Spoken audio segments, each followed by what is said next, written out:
Time now for Edmund O'Brien as... Yours truly, Johnny Dollar.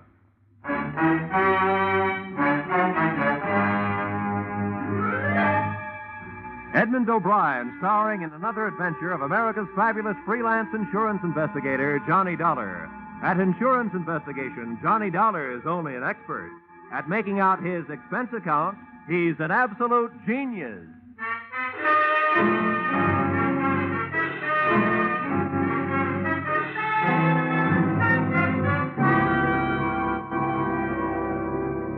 Expense account, submitted by Special Investigator Johnny Dollar to the Great Columbian Life Insurance Company.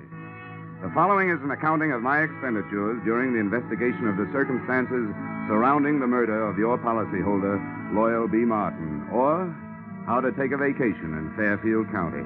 Expense account, item 1. $3.20 mileage from Hartford, Connecticut to the country estate of the deceased. I drove up a long cement driveway towards a mausoleum-type manor house. There were rolling green lawns liberally sprinkled with statuary, and the thought occurred to me that if he had spent much of his life here, the late Mr. Martin was most fortunate. He'd feel right at home in a cemetery.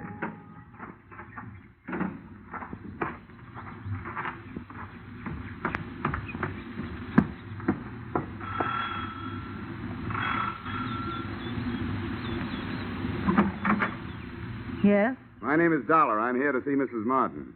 Oh, yes. Mrs. Martin. Uh-huh. I'm afraid I'll have to disappoint you. The widow has gone shopping the day after the death of her husband. Something attractive in mourning clothes, I'm sure. Well, what time is she expected back? I have no idea. But it shouldn't be long. Do you mind if I come in and wait? You'll forgive my asking, young man, but just what is your business here at Loyal Haven? I was sent here by the insurance company. Oh, why, yes. Well, then do come in. Here, right in here. I'm Mrs. Tompkins, the housekeeper, Mr. Dollar. I was with Mr. Martin for over 30 years. He was a wonderful man. This furniture also looks like it might have been with Mr. Martin for over 30 years. Victorian, isn't it? Yes, pure. Loyal... Mr. Martin, that is, was an expert on the Victorian period. Please sit down. Thank you. Mr. Dollar, I suppose you'll think it's indelicate of me at this time, but about Loyal's insurance, his policies, did they... Yes, Mrs. Tompkins, they did. One of his policies leaves you a nice, sizable amount. But before you start counting it, maybe you and I had better have a little understanding. Yes? Well, I'm not here to represent the payoff department. I'm here to investigate the murder. Oh, I see. Yes, before the company pays off, they want to make sure that among the beneficiaries, they don't pay off the murderer, because they really don't have to do that. Oh, I didn't realize... No, neither do a lot of people. You know, that's the way quite a few good murders are wasted. Yes, I suppose you're right. Well, if that's what you're here for, I suppose you'll want to talk to the police. Lieutenant Markwood is in the library. That's where it happened. Oh, library, huh? Well, that might help. If I can't find any other answers, I can always try looking some up in a book. Which way do I go? The door, just across the hall. Thank you. And what a hall. The only thing missing was old Queen Victoria herself. Even the musty odor clinging to the green velvet seemed to have been passed down through the centuries. There was a brace of moth-eaten pheasants on the wall and a bouquet of moth-eaten flowers under glass on a marble-top side table. The library was the same, but there were three things that looked out of place. A, an old suit of armor. B, a glass case filled with new, well-polished sporting rifles and shotguns. And C, a very gruff-looking lieutenant of the police who eyed me as I came in. And who are you? Oh, here's my little breath saver. Oh, yeah, Johnny Dollar. They told me you'd be here. Well, I've told everybody else I better tell you don't touch anything. They want to re-fingerprint the whole room. Okay. What'd you find, Lieutenant? Nothing but the cadaver with 2 bullet holes in his back. Haven't got a caliber report from ballistics yet. Have you an estimated time of departure? Yeah, the coroner says Martin died after dinner last night. Uh-huh. Anything to go on? Just the usual. Faith, hope, and suspicion. His wife, too young and too pretty for an ugly old buck like Martin, must have married him for his money. Then there's that housekeeper, Sarah Tompkins. Yeah, I met her on the way in. And she used to be the old man's intended, from what I can find out. Probably jealous of the young wife. Then there's the brother, Marty. He showed up a few weeks ago, broke and brooding. Probably in love with the young wife. And then there's Nick Bellotti, a private detective who hired himself out as Martin's bodyguard. Bodyguard, huh? No doubt also in love with the young wife. Could be. Who's your choice? Except for the fact that there are only 2 bullets, I think they all did it.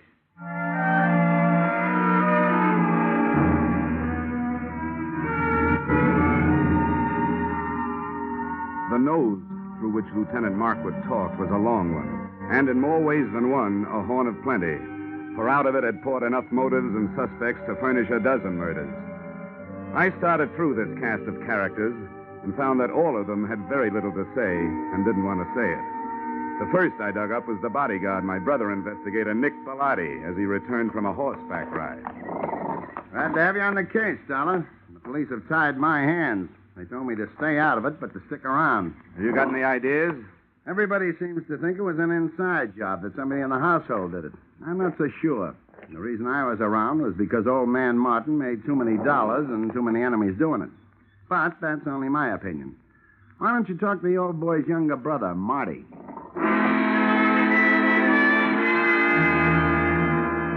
I found Marty living the life of Riley. He was upstairs in his room, cuddled up to a 20-year-old bottle of brandy, which was still underage to be around the kind of book he was reading. Yeah, I'll tell you something, Dollar. My brother and I never did get along. Yeah, you'd find that out anyway. Why'd you come back here, Marty? Because Loyal's little bride, Joy Ann, sent for me. She was afraid of him, and she didn't know if he was on to her. Was he? About that, you'll have to talk to Joy Ann.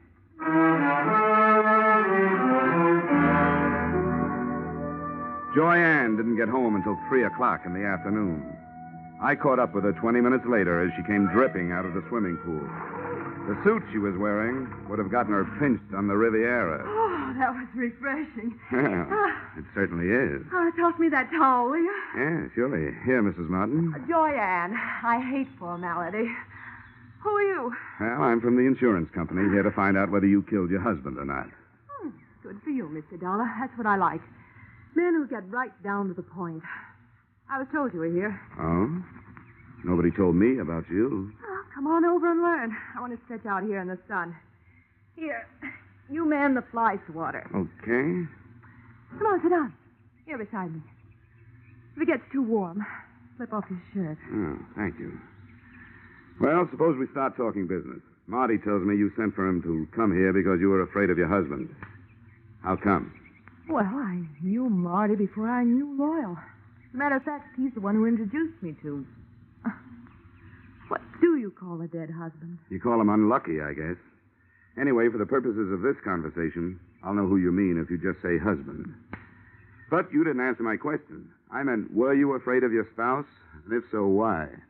Yes, I was afraid of him. Oh, I might as well tell you, Mr. Dollar. I want to be frank with you. The only thing Loyal didn't have to offer me was love. I seem to be a girl who needs just that. Frankly, I tried to make up the deficit. Mrs. Tompkins, the housekeeper, saw to it that my husband found out about it. From then on, it was like living with a madman. So endeth my confession. So beginneth my suspicions. What about this housekeeper? Well, until I came along, she always thought that Loyal would wind up marrying her. No, don't get me wrong. I realize that I'm still the best jury bait around. If you killed him, you might make some headway with a self-defense plea. Thanks. I'll remember that. In the meantime, just in case this thing gets messy for me, and it shows signs, I'm going to spend what's left of my free time enjoying myself. Well, that won't sound good to a jury, but it sounds good to me. If I spend too much time around here, I might wind up having to plead self-defense myself. Oh? From me? No, from that bathing suit.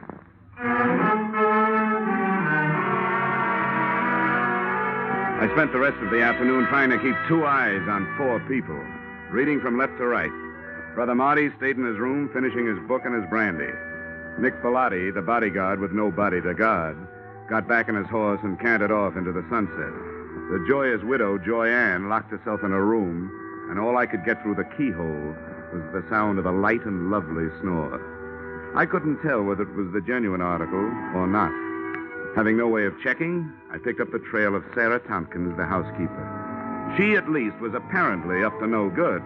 I found her in the library doing just what Lieutenant Markwood had told her not to do, smearing the surfaces of Mr. Martin's desk with a dust rag.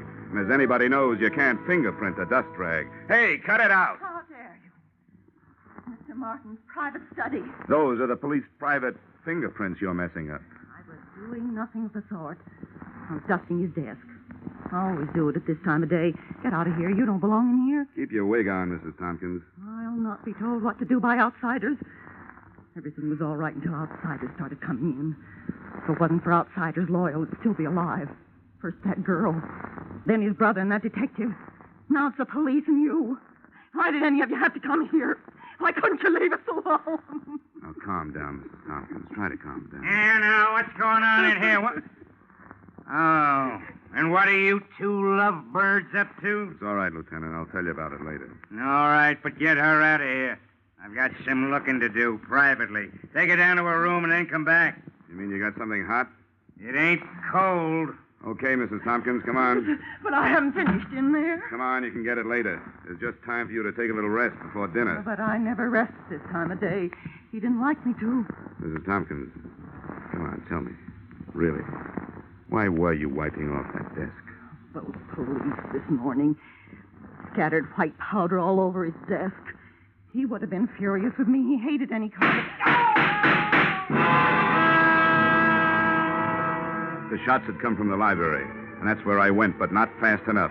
By the time I got there, Lieutenant Markwood was dead, and whoever had done the shooting was gone, apparently through an open window. Markwood still clutched the shotgun he'd grabbed out of the gun case, but hadn't had a chance to use. Two things had just died in that room: the lieutenant and a hot piece of evidence he'd never had the chance to pass on to me.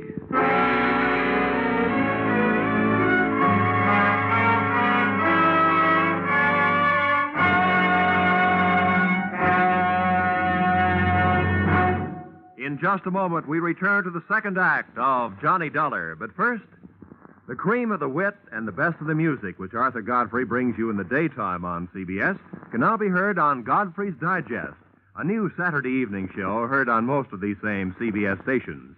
Listen tomorrow night and hear the week's fastest flashes of the Godfrey humor, the top songs sung by Jeanette Davis and Bill Lawrence, the finest singing of the Mariners. Arthur Godfrey's Digest and the Goldbergs are the latest addition to CBS's Great Saturday Nights. Now, with our star, Edmund O'Brien, we return to the second act of yours truly, Johnny Dollar.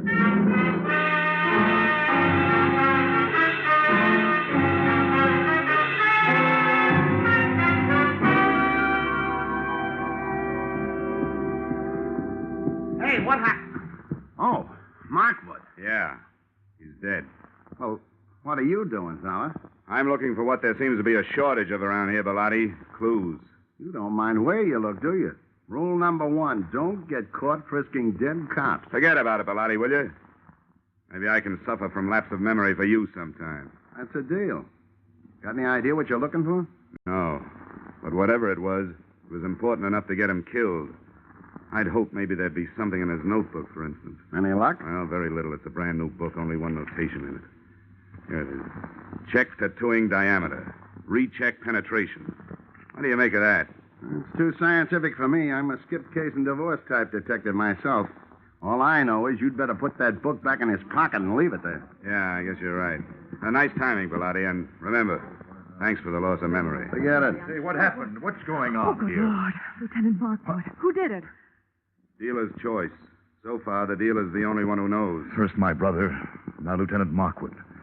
There'll be real trouble about this. Johnny, shall I call the police? Drop the innocent act, sister-in-law. I'll call them. No, maybe I better do it, Marty. If everybody will stop pleading not guilty by wanting to call the police, I'd like to get a word in. The police have already been called. Now, if you'll get out of here, I'd like to try earning my salary.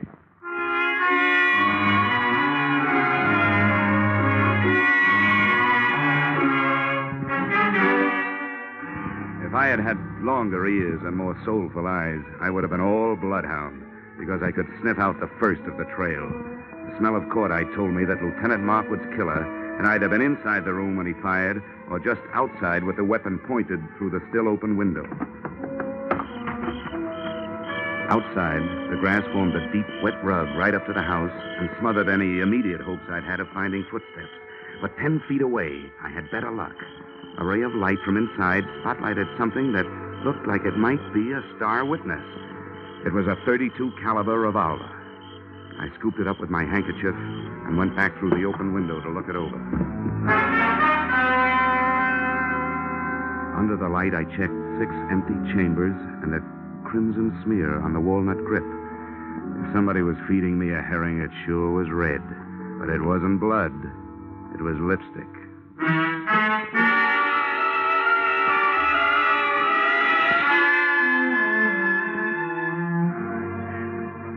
I'd like to introduce myself, Dollar. I'm Sergeant Norrin McDougal. How are you, Sergeant? Poor Markwood. Thank the Lord he didn't have any wife and kids. I'm glad to hear that. Cops usually do. Well, there's one good thing about it. When a police officer goes, there's plenty of them that lives on to fight back. All the police in the world. You can throw in the private ones, too, Sergeant. Thanks, Dollar. And now maybe I'd better take your statement. Well, it won't take long. I heard the shots from the hallway, and I came back. He was killed either from inside the room or just outside the window. I didn't get a look at the killer, but I found what might be the murder gun. Here it is. Watch that handkerchief. 32 caliber. Yeah, how does that match up with the gun that killed old man Martin? Do you know? Same caliber. Uh-huh. I wonder what he was doing with this shotgun. It ain't loaded, and Markwood knew better than to wave an unloaded gun in the face of a full one. Did you get anything else out of ballistics, Sergeant? Headache. Dollar, what we got from ballistics don't add up with what we got from autopsy. Well, how's that? Those 2 slugs entered Martin's body 1.5 inches apart. But, according to the shallow penetration, they were fired from a distance of 300 yards. Now, do you know anybody who could do that kind of shooting with a .32? Well, that's pretty fancy shooting. Could it have been done with a stationary mount? No, not a chance. The body would have started falling after the first shot, and you can't re-aim a stationary mount that fast. Yeah, you're right. You know, I didn't have a chance to spend much time with Markwood before he got it, so I don't have much to work on. You got anything to spare? Just a lot of routine confusion so far. You know yourself, Dollar. You take 4 witnesses, you're bound to get at least 2 different stories. Now, 2 of the people that heard the shooting when Martin got killed last night said they heard 2 shots. The other 2 ear witnesses said they heard 1. The only thing the whole 4 agree on is that they didn't see anything. Well, that sounds familiar. Thanks anyway, Sergeant. Sure, anytime. Hey, Sam. Yeah? Take this gun into town. Tell ballistics to run it through for fingerprints and check it against those slugs in the Martin case. I want to report right away. I hitched the ride with that gun into the ballistics department. While waiting for the test to be made, I asked some questions, and I came up with a real brain buster. Despite the fact that the penetration report said that Martin had been shot from a distance of 300 yards, his skin and clothing had been tattooed with powder, indicating the shots had been fired at close range. The tree that little puzzler put me up would have made the giant redwood forest look like a hedge. Then they gave me the ballistic report. The lands and grooves scored into the slugs by the revolver barrel proved that both Loyal Martin and Lieutenant Markwood had been killed by the .32 caliber gun I'd picked up in the yard. No prints on it. Registered owner, the young lady who looked much better in a bathing suit than she'd ever look in the electric chair. The widow, Joyanne Martin.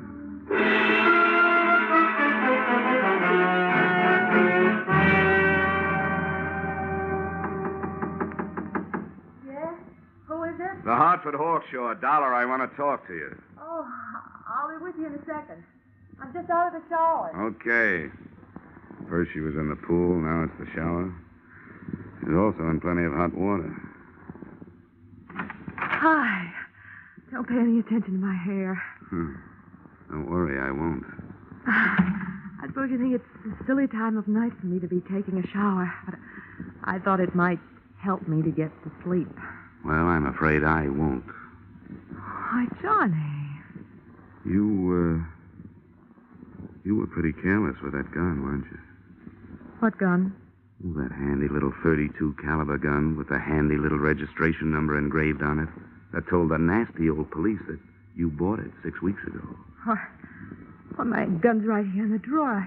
I bought it to protect myself from my husband. Here it is. Oh, Johnny. Johnny, it's gone. It's real gone. It's done gone and killed 2 men so far. And if you can't do some fast talking and some fast proving, it stands a good chance of shortening your pretty little life expectancy. Somebody must have stolen it. Oh, no. That's not even a down payment on a story. Oh, but Johnny, there's a whole house full of people who could have done it. Not only that, they'd be glad to get me out of the way if they could. Why? Well, Mrs. Thompson, because she hates me. Loyal's brother Marty, because I stand to inherit everything. What about Nick Bellotti? Doesn't he have an axe to grind? I don't know what it could be. Okay, skip it. Tell me, you remember hearing 2 shots being fired around here any time before your husband was killed? Probably away from the house? Why do you ask that? Because I want to know, did you? You amaze me. Yes, I did hear 2 shots. The day before Loyal was killed. I was horseback riding down by the walnut grove. I remember because my horse shied. Well, this is coming a bit too readily to be readily believed. But how big is that walnut grove? Not very big. Yeah? Can you spot those shots a little closer? They sounded as if they came from about the middle. I didn't stay to find out. I guess I frighten easily. Yeah. Yeah, you frighten me easily.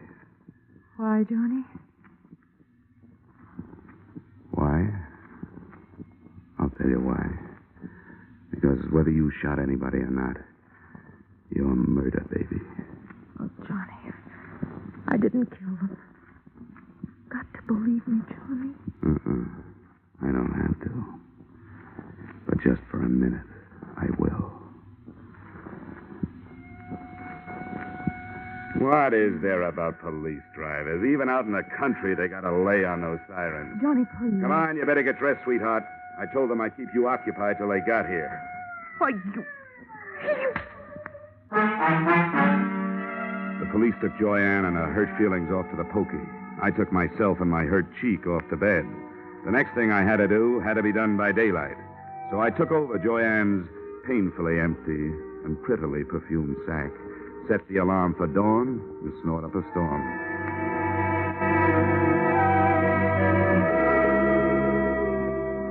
I never knew before how much went on in the country so early in the morning. On the way to the walnut grove, the damp air washed the cobwebs out of my head, and I started thinking. Now, first, Loyal Martin had been found dead with 2 bullet holes in him. Yet 2 of the witnesses, Joyanne and the housekeeper, Mrs. Tompkins, had heard only 1 shot.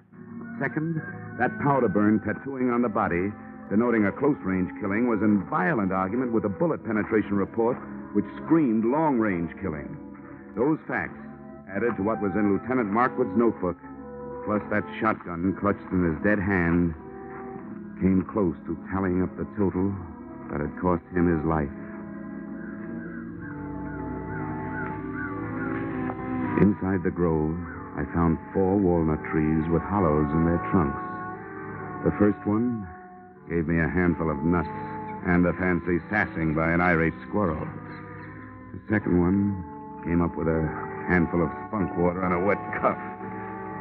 And the third, I found what I was looking for. I found about 2 pecks of clean cotton waste. That is, clean, except for some powder burns. Everything was falling into place, including a blunt instrument which hit me on the head from behind. But before I hit the ground, I saw Brother Marty Martin legging it back towards the house.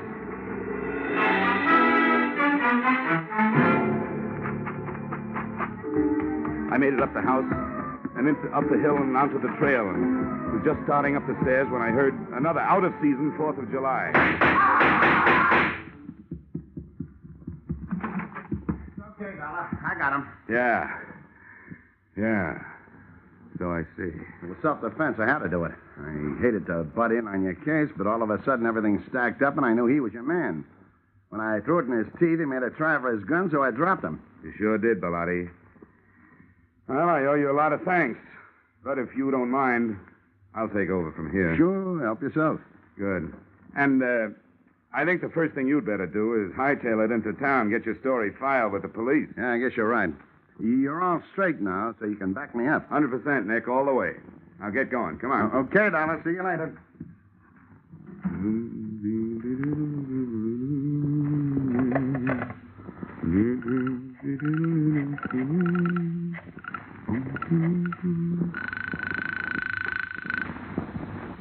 Sergeant Norrin McDougal. Yes, sir. Sergeant McDougal. Johnny Dollar, Sergeant. Oh, yeah, Dollar. What's new? Well, just another corpse. And in just about 15 minutes, the guy who made it one and conspired on the other two killings is going to walk right into your arms through the station house door. What? Who is it? Nick Bellotti, New York private license. He just shot his partner in this thing, Marty Martin. Well, you're crazy. What about this girl? It was her gun. That was their fondest hope, Sergeant, to pin it on her. They borrowed her gun, fired 2 slugs from it into some cotton waste, then took the slugs and stuck them in a shotgun shell. 1 shot, just like both ladies said they heard. The shotgun Lieutenant Markwood was looking at when he died was really the Martin murder weapon. Oh, that takes care of the powder burns and the shallow penetration, yeah. Well, thanks a lot, Dollar. I'll be waiting for him. Hey, wait a minute. What's he walking in here for under his own power? To tell you an early morning bedtime story, just before you go off duty. He'll give you a pitch about a self-defense killing. It's a lie. The victim wasn't carrying a gun. If he had been, he would have used it on me. But he didn't. He used a sap. The sap.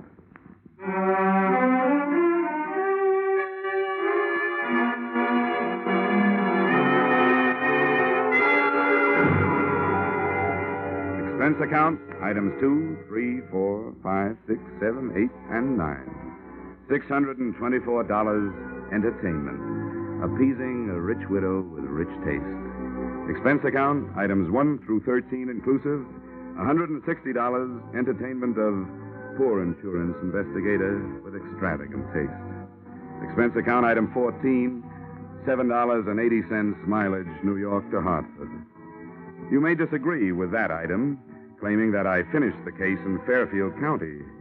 But I didn't finish the case until I left her. And New York City is where I left her. Expense account total, $823. Signed, yours, truly, Johnny Dollar.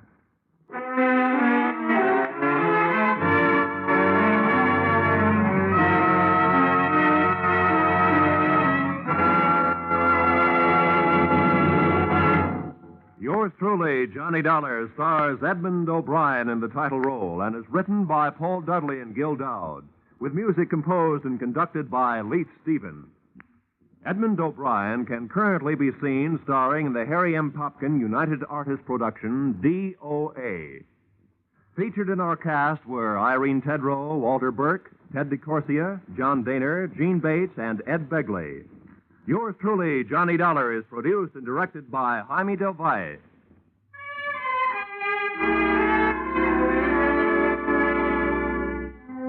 Join us again next week when Edmund O'Brien returns in another adventure of...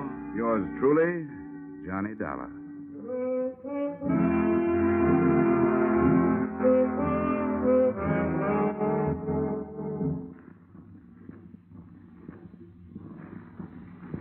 Ladies and gentlemen, CBS invites you to hear Senator Brian McMahon on the Capitol Cloakroom over most of these same Columbia stations tomorrow night. Senator McMahon is chairman of the Joint Congressional Committee on Atomic Energy. And when he's interviewed by CBS newsmen Eric Severide, Bill Shadell, and Griffin Bancroft, this will be the first detailed discussion of the hydrogen bomb and its implications.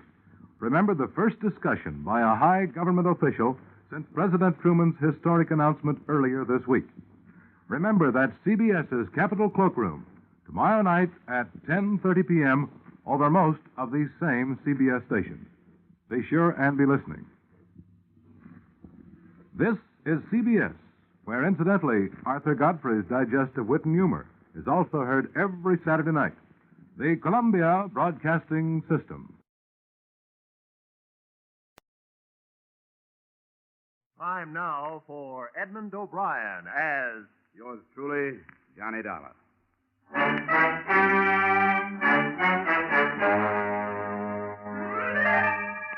Edmund O'Brien in another of the adventures of the man with an action-packed expense account, America's fabulous freelance insurance investigator, Johnny Dollar.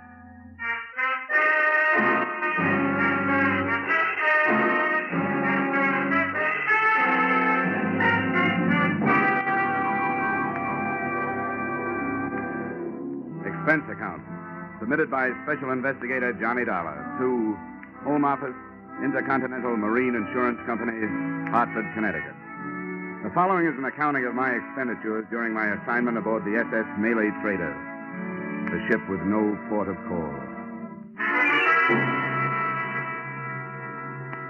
Expense account, item 1, $80. Transportation from Hartford to Savannah, Georgia, where, after pausing only to grow a beard and deck myself out in seaman's garb, I proceeded to the local hiring hall of the Seamen's Union.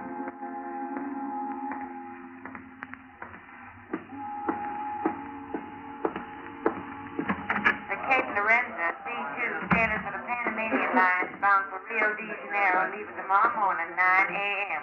The call is for one baker, one galley boy, one carpenter, and 2 ABs. Yes, okay. All right, we'll put the call right through right away.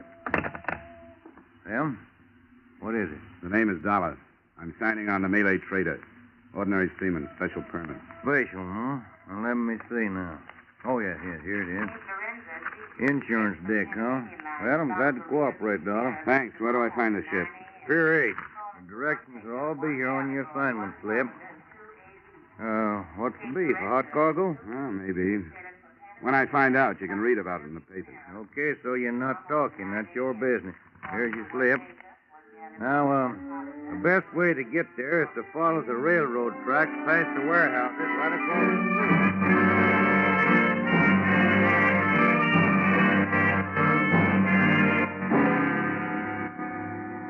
My new home, when I found her, looked neither pretentious, comfortable, or even seaworthy. She was a rusty old Liberty ship that probably had a war record, but hadn't had a coat of paint in months. Her winches, fore and aft, were busy feeding heavy rattan-covered bales into a gaping hold. Her decks were alive with longshoremen, and set against all that activity, a bulky gent wearing an officer's cap lolled on a stool near the head of the gangway, idling time with fingernails and a penknife. Yeah? What's your business? I'm signing on. Where do I find the chief officer? You found him. I'm all set. Let me see your slip.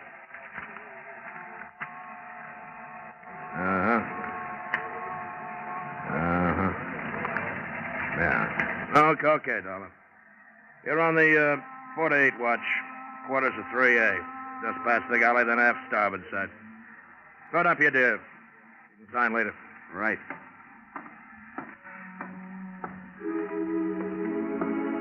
So far, the spy story method seemed to be working.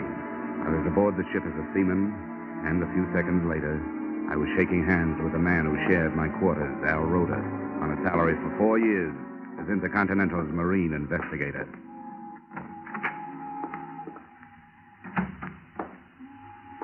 Johnny. Hi, Al. Hey, it's been a long time. How are you? I'm fine. It's good to be working a case with you again. Hey, is it all right to talk in here? Yeah, but let's keep it down. I've been on this tub since it left Singapore, and nobody's on to me yet. But play it cagey on deck. How much did they tell you in jolly old Hartford?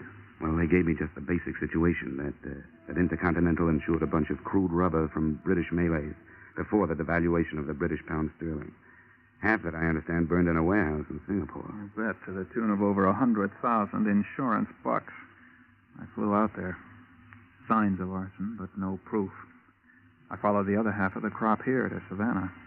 Hey, this company that owns it, Malay Traders, kind of an outfit, is it? They aren't angels. Been up against British customs a few times. Never nailed. They own their ships, and the branch here, headed by a Mr. Pila, imports basic commodities, like the rubber and minerals. Uh-huh. Well, the point is that since this crude was insured before the British pound dropped, They can bring in more loot destroying it than they can selling it. Yeah, I guess that's so. And I take it the policy covers until they do sell, huh? That's it. I thought we were getting rid of it here. They packed it away in their warehouse, but then 3 days ago they started loading it aboard again. That's why you were sent down. What's the matter, Al?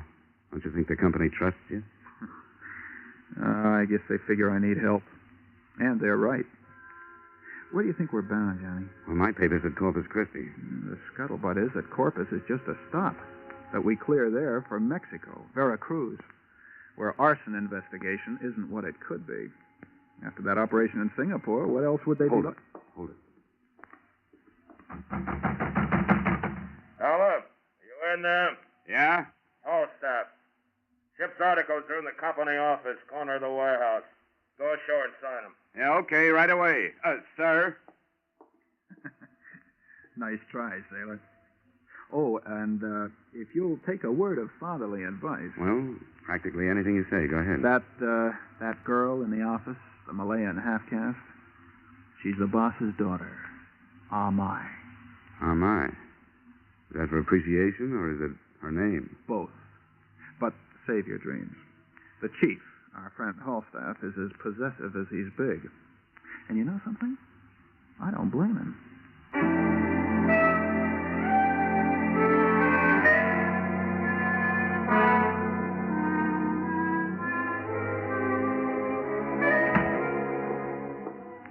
I didn't blame Falstaff either after I saw Amai. You could tell she had enough Occidental know-how to be proud of what the Oriental did to her looks. Amai indeed. Good afternoon. Hello. I'm here to sign the articles. I'm the Malay Trader. What, please, is your name? Dollar, Johnny Dollar. Dollar. Are you a very thrifty man, Mr. Dollar? Well, hardly. My name is usually the only one I have to my name. Your signature right here. I wish I was sailing with you. What? What did you say? That I wish I was sailing with you. I have begged with my father, but he will not let me go with him. Oh, your father's going with us, huh? I didn't know that. I will beg some more. Once again, please, your name right here. You have nice hands, Mr. Dollar. Nice, huh? Now, why'd you say that? I see so many hands here on my desk, so I notice them. Some are big and lumpy. Some are short, some are dirty. And in storage department, some are clean from dishwashing, but all wrinkly. I see. Well, I'd better get back to the ship. Thanks. Thank you. We hope that conditions during your voyage will meet with your approval, and that you will accept employment with Malay traders again.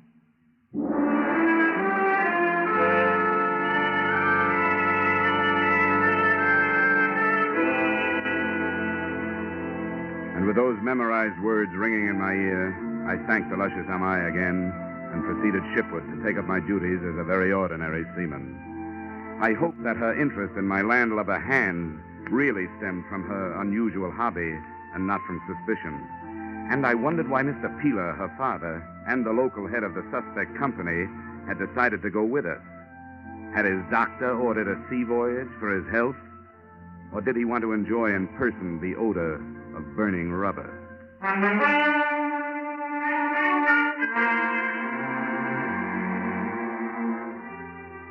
The next afternoon, the cargo had all been brought aboard. The ship was made ready for sea. And I had sustained, along with multiple cuts and bruises, the ire of the bosun because I didn't know the difference between a preventer and a topping lift.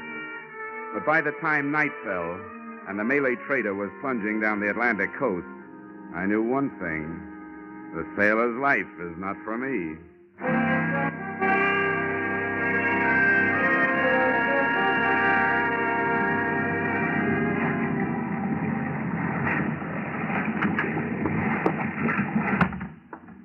How'd you make out, Al? Well, nothing new. Scuttlebutt is still Veracruz, but there's something screwy about it, Johnny. You develop a nose after you've snooped as many ships as I have. There's something wrong aboard. What? Besides my seamanship? The old man? Yeah, a lot of little things. Of course, we're on for Florida Straits. The readings on the ballast gauges.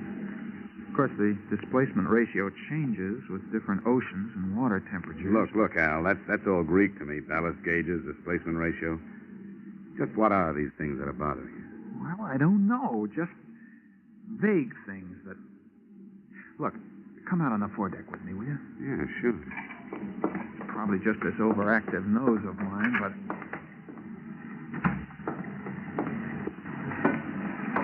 I want to get a look in one of these holes. Now, there's a hand standing look bow, and if you'll go up there and keep his attention, I'll slip into the escape hatch of number 2. All I'll need is about 10 minutes. I'll meet you in the cabin.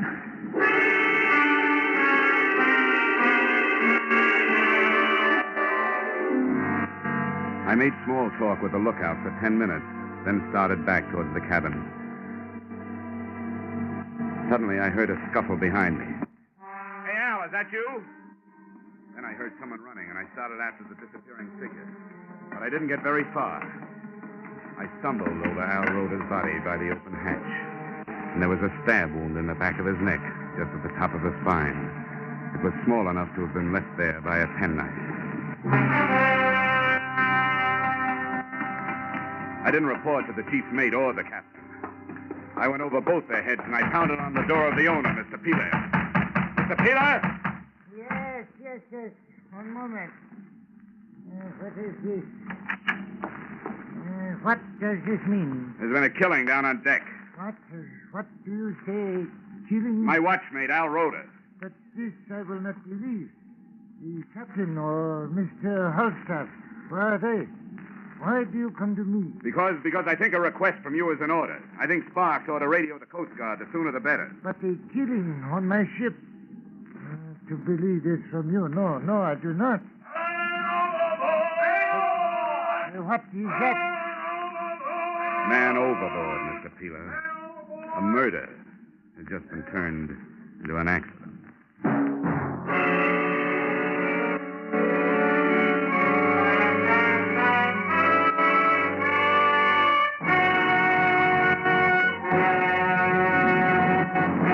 In just a moment, we return to the second act of Johnny Dollar. But first, Kitty Callan will join Vaughn Monroe's caravan along most of these same CBS stations this Saturday night. And on the CBS Gene Autry Show, the King of the Cowboys will bring you Ramona, When the Bloom is on the Sage, and many another Western favorites. The Vaughn Monroe Caravan and the Gene Autry Show are heard every Saturday night. Hear them tomorrow night in an hour of Top Pops and Sagebrush Symphonies. Now, with our star, Edmund O'Brien, we return to the second act of yours truly, Johnny Dollar.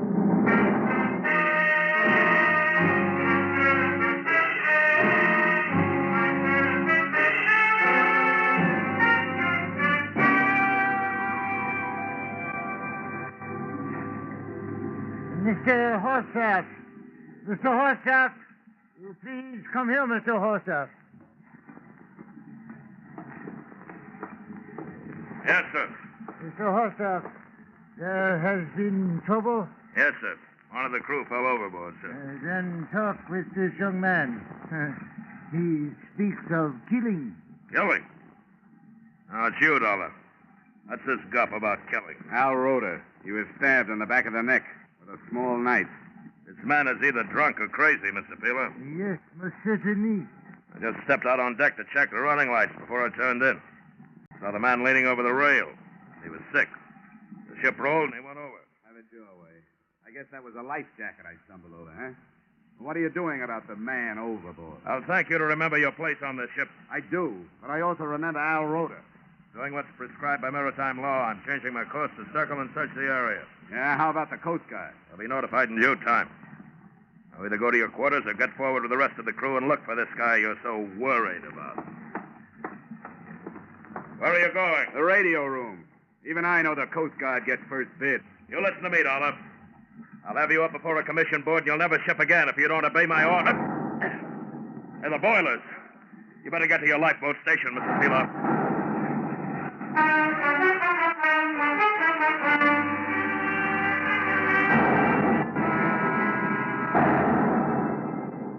Every time an explosion lifted the Malay trader up off the water, it lifted my stomach up with it. My heart must have been pounding, too, because I felt it high in my throat. And feeling that big, seagoing box of steel plates and bolts shuddering under my feet, painted sweat on my forehead, and big, sticky flashes of real fear on my soul. This would be getting dead the hard way.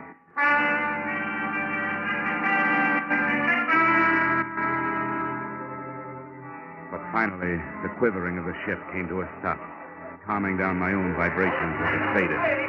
Then the tub started to lift, giving me a new reason for keeping my mind off of taking a cut at Falstaff with the closest fire axe. The crew got panicky as a bunch of kids in a burning school. And while they fumbled with the lifeboats, I took a last running look at number 2 hold. There were still bloodstains on the deck where I'd found Rhoda. And next to them, besides the open hatch, I found something that Falstaff hadn't realized he'd lost or hadn't had time to look for. His penknife, pearl shell handle, with an anchor embossed in silver. I pulled back the top further, moved a few of the sectional hatch covers, and got a look into the hold. There was enough light to see the cargo, and enough smoke curled out to tell me the explosion had not been in the boiler. Yeah, I had a fine case, except it was going down under my feet, and I'd end up with everything but proof.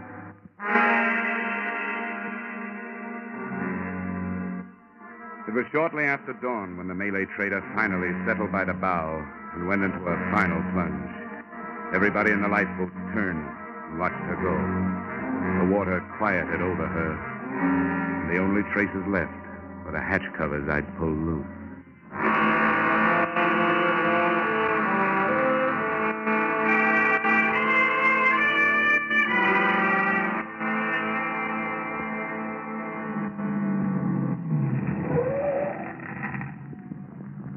This is the place, mister. Yeah, this is it. That'll be, 280. Yeah, here you are. Keep it. Oh, thanks.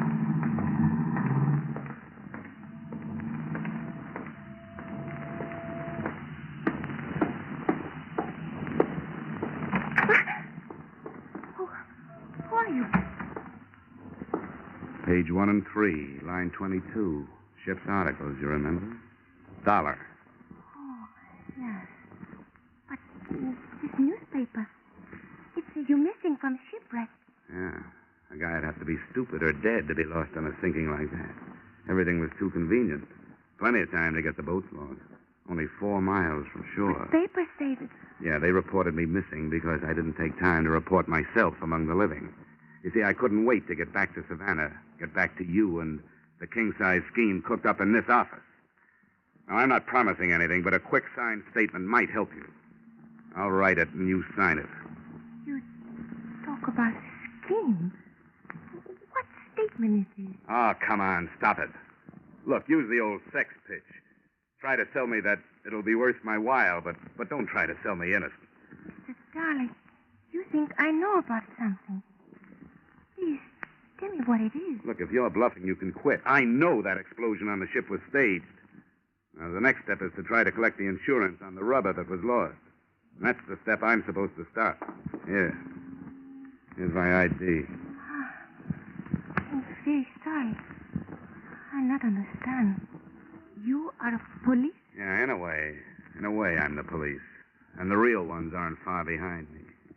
And you do not lie to me. Look, I wouldn't have any reason to. If it's true, I knew nothing about it. I, too, do not lie. Why'd you think your father was taking this trip? I did not question. Neil told me he had business in Corpus Christi. Well, then Halstaff lied to you. The newspapers will tell you why your father took the trip. Here, look at this. Importer and fleet owner narrowly escapes death in explosion aboard his own ship. Now, who'd think of scuttling with the aged owner taking the risk himself, huh? Darling, it's very difficult when in a few minutes 2 men you love become suddenly criminals. I am only daughter. I not question my father. If he did this thing, he did it with reason. Now, what would you have me to do? Well, first stop looking at me as if I started it all. I'm sorry.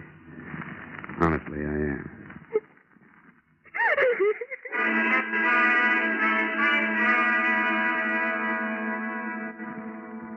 It was clear to me now that she wasn't lying. To hide my embarrassment, I read through the newspaper accounts of the sinking again while she recovered herself.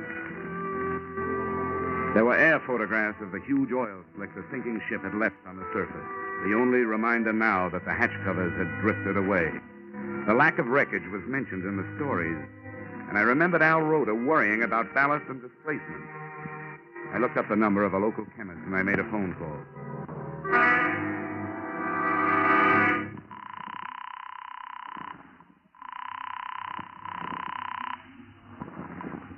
Hello? Listen, Doc, this may sound like a silly question, but it could be important. Does crude rubber float? Crude rubber? Do you mean perhaps latex? Yeah, whatever you call it. The way it comes into the country, wrapped in rattan, will it float? Oh, specific gravity. Wait, I think. It decreases as the temperature rises. You see, normally specific gravity is a little less than that of water. Yeah. It would float. Yeah, it floats. In the hold of a sunken ship, with a hatch partly open, it would force its way out and come to the surface? Yeah, it floats. Yeah, but it didn't. Thanks. Am I? Yes. How many warehouses does Malay Traders have here in Savannah? Only the two. Here on the waterfront, huh? Was anything moved out of them last night? After the ship left? No, nothing was moved. Mr. Dollar, what does this mean? Am I want you to wait here in the office for your father. When he comes, I want you to tell him that I'll be waiting for him in one of the warehouses and that I know the truth.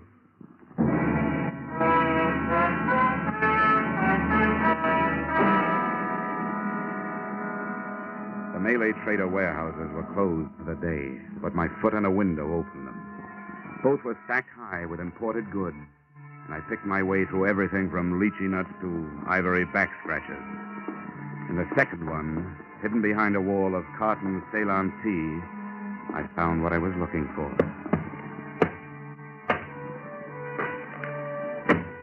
They were unlabeled wood crates. I opened one, and the resilient mass inside was crude rubber, still on dry land and still insured. All right, Dollar, hold it. Hold what, Holstaff? There's nothing left to hold. What do you mean by that? That for me, everything is finished, wound up. Time for the law. Unless you can make another switch with that rubber before they get here. You mean that rubber in the crate? Yeah. Been here for over a year. Ah, come on. Let's not waste time. You and Pila and I know there wasn't any rubber in number 2 hold. You saved it to sell after you got paid off for losing it. But I'll let the experts prove it. What experts? Oh, they got all kinds. You know, one group is going to nail you for murder. That's very funny. That's very funny. So is a penknife a funny murder weapon. But I found one on the Malay Trader on the deck near number 2 hold. So you've got a penknife, huh? Yeah. With a pearl handle and a silver anchor on it. You know, I guess at least 100 seamen would testify under oath that it's yours. I know I will. I only wish I could be 15 people when you hit the courtroom. The jury, the prosecuting attorney, the star witness, and the sentencing judge. Well, you won't see me in a courtroom. How do they execute down here, huh? Gallows, electric chair, gas chamber, what? Come on, tell me. Or do I have to look it up? They'll have to have more than they've got. They got plenty. All they have to do is match up the weapon with the wound. Look, Dollar, I don't scare easy. I could make a confession, and it still wouldn't hold without a body. What do you mean without a body? They gotta have a body. Anyone knows that. You're getting ahead of yourself, Holstaff. Did I say they didn't have a body? Huh? Do you think those Coast Guard helicopter and blimp crews are blind? Keep going, Dollar. You think a guy who's been a Marine investigator as long as Al Rhoda had went around without figuring how to do his job even after he was dead? What are you talking about? What do you think he wore around his middle? A money belt or a life belt that would keep him afloat? You're stupid, Holstaff. Give me the knife, Dollar. It's not only a knife. It's Exhibit A. And the prosecution will want it. Give me the knife, Dollar. I'll kill you if I have to. You don't want to shoot me, Falstaff. How do you know I've got the knife with me? Huh? How do you know I haven't left it someplace with a note to the police? Stand still. Now get your hands off to the side. Now hold them there. All right, now keep your hands still. Now just turn around. Don't move.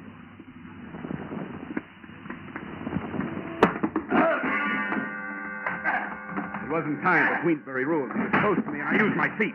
The first one landed on his shin, and the same movement, I fell forward on my hands and kicked out with both feet.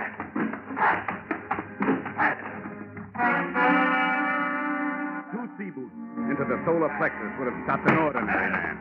And after I gave him a couple more, the big chief mate turned into just that, an ordinary man.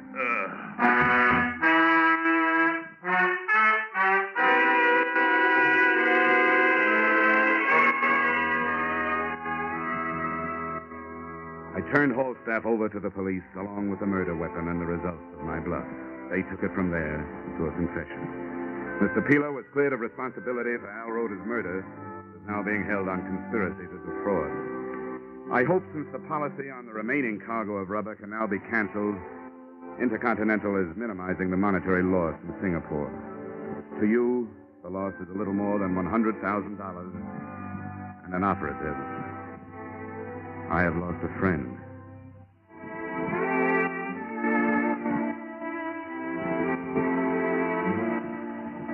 Expense account item 2, $63. Getting my foot on a bar and my chin off my chest while waiting for a train to take me out of Savannah. Item 3, $80. Transportation Savannah to Haas. Item 4, $10. Public stenographer who took the dictation on this expense account.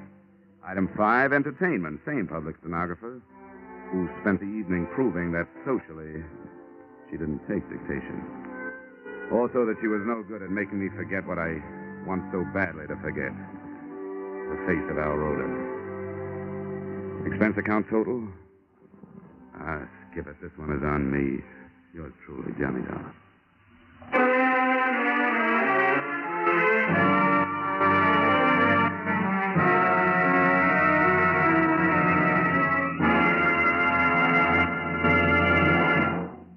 Yours truly, Johnny Dollar, stars Edmund O'Brien in the title role and is written by Paul Dudley and Gil Dowd, with music by Leith Stevens.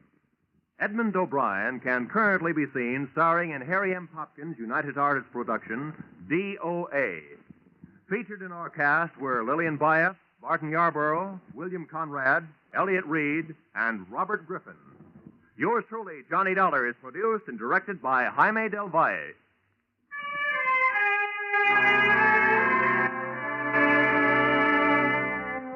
Join us again next week when Edmund O'Brien returns in another adventure of...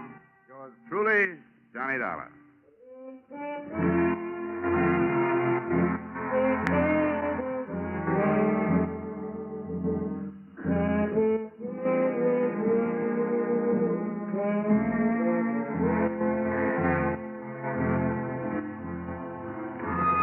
The Case of the Oblivious Angels, a true story of manhunt in Tennessee and Georgia, is to be dramatized on Gangbusters this Saturday night. The story will have narration by the chief of police who directed the successful search for the bandits. So for a half hour of real adventure, as experienced by our forces combating crime, listen in this Saturday on most of these same CBS network stations to Gangbusters' story, The Case of the Oblivious Angels. This is Roy Rowan speaking.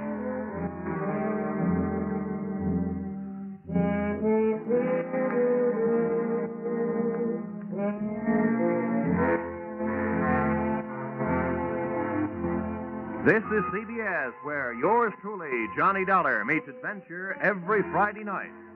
The Columbia Broadcasting System.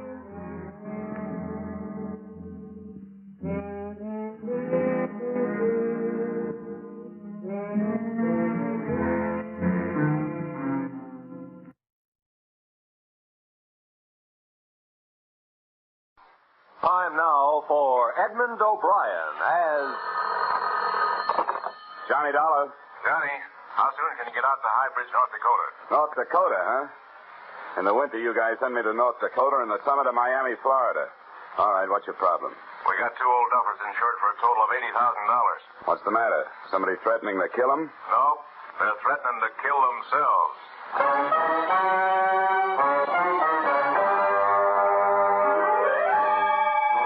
Edmund O'Brien in another of the adventures of the man with the action-packed expense account, America's fabulous freelance insurance investigator, Johnny Dollar.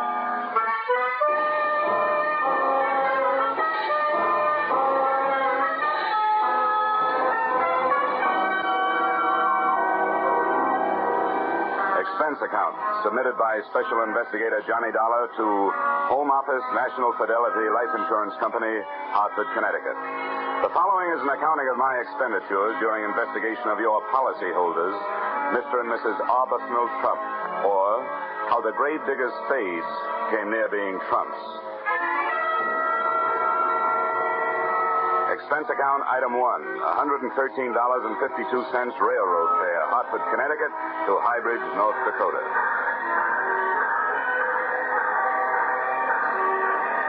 As I walked towards the station in High Bridge, the wind whipped white shawls of snow out of the night and around me like a Spanish dancer, and the raw cold had my seat acting like castanets. Inside the shack, I found a pot-bellied stove surrounded by a pot-bellied station master.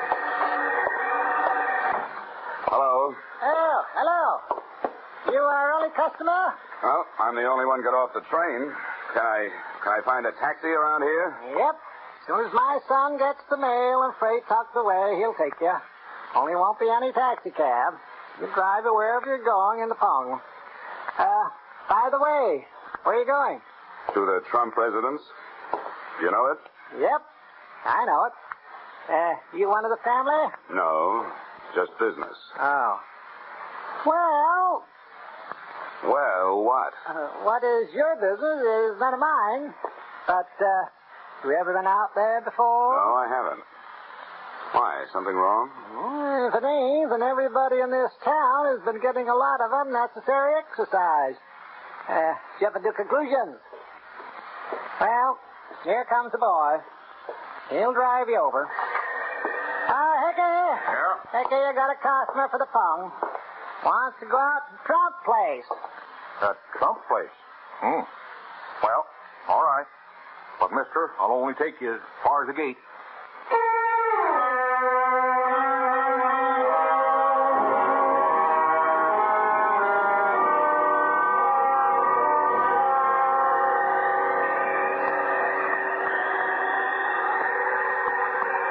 You say this your first visit, huh? That right, Mr. Dollar? Yep, that's right. Hey, how much more we got to go? Oh, about another mile. You cold? Cold? Ooh, I'm freezing. Well, slap your arms around. Keep up circulation. Hey, does it always get this cold around here? Nope. Only in the winter. Oh. Say, Hickey. Yeah? You mind answering a few more questions? No, many answers. You're welcome to those. Well, what about this Trump place? Why is everybody around here scared of it? What is it, a haunted house? Nope. As far as I know, everybody out there's alive, all right. Matter of fact, I'd feel better if some of the things out there was dead. What do you mean? Well, past year or so, I've been delivering some packages out there. Boxes coming express on a train. Some of them come all the way from Africa. Quite a few from India, too. All marked danger. All marked do not open. Deadly. Whatever comes in those boxes is alive. What about the people, the Trumps themselves? Oh, they look nice enough. Not on the old side. Old man Trump looks like a deacon. His wife looks like a deacon's wife. But they never seem to come to town, let alone church. Hey, that's funny. What's so funny? Well, look, they're on the road. Fresh auto tracks. Only one place to go out this way. Same place we're going. To the Trump house. I don't see anything wrong with that. Those folks never have no visitors. Now it looks like they're having a lot. Hey, maybe they're having guests for dinner. That's right. Maybe they are having guests in for dinner. I didn't say in for dinner. I said maybe they're having guests for dinner. Oh, that's some funny joke, that is. Yeah. Well, here we are, right around the next bend. Good. I'll tell you what, Hickey. When I get ready for you to drive me back, I'll give you a call on the telephone, huh? Well, that'll be a good trick if you can do it. What do you mean? They don't have no telephone.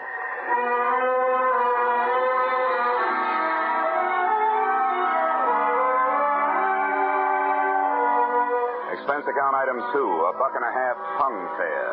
Hybrid station to the gate of the Trump estate where the driver Hickey dumped me off. I used one of the fresh tire tracks as a footpath up the long driveway through the snow, and steaming the white flakes out of my eyes with my breath, I took inventory of the house. It was big, colonial, and in good repair. All rooms lighted downstairs, one room lighted upstairs. Near the front, the automobile tracks took off around to the back of the house. I had to make my own footsteps in the drifts from there to the front door. Quickly, don't let that cold in. Let's shut the door. Now, who are you? What do you want? What are you doing here? I'm Johnny Dollar from the insurance company. As to what I want to see Mr. and Mrs. Trump. As to what I'm doing here, I'm just the victim of a bad choice of careers early in life. Well, all right. Take a seat over there. I'll go check with Mr. and Mrs. Trump. But don't bother taking your coat off yet. So this is Northern hospitality.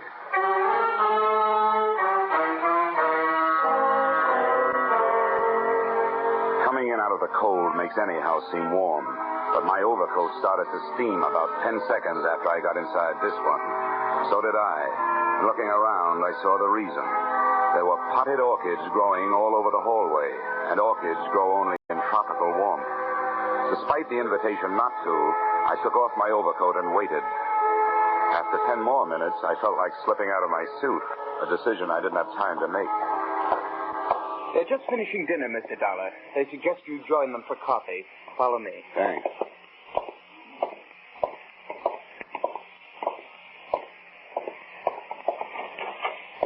Mrs. Trump, Mr. Trump, this is Mr. Dollar. How do you do? How are you, Mrs. Trump? Won't you join us? There, sit right over there. Yes, Mr. Dollar, come and sit down. Have some coffee. Oh, thank you. It's fine. Now, that'll be all, Irwin. You may leave. Well. Fine. Now, sugar and cream, Mr. Dollar? No, thank you, Mrs. Trump. This will be all right, just the way it is.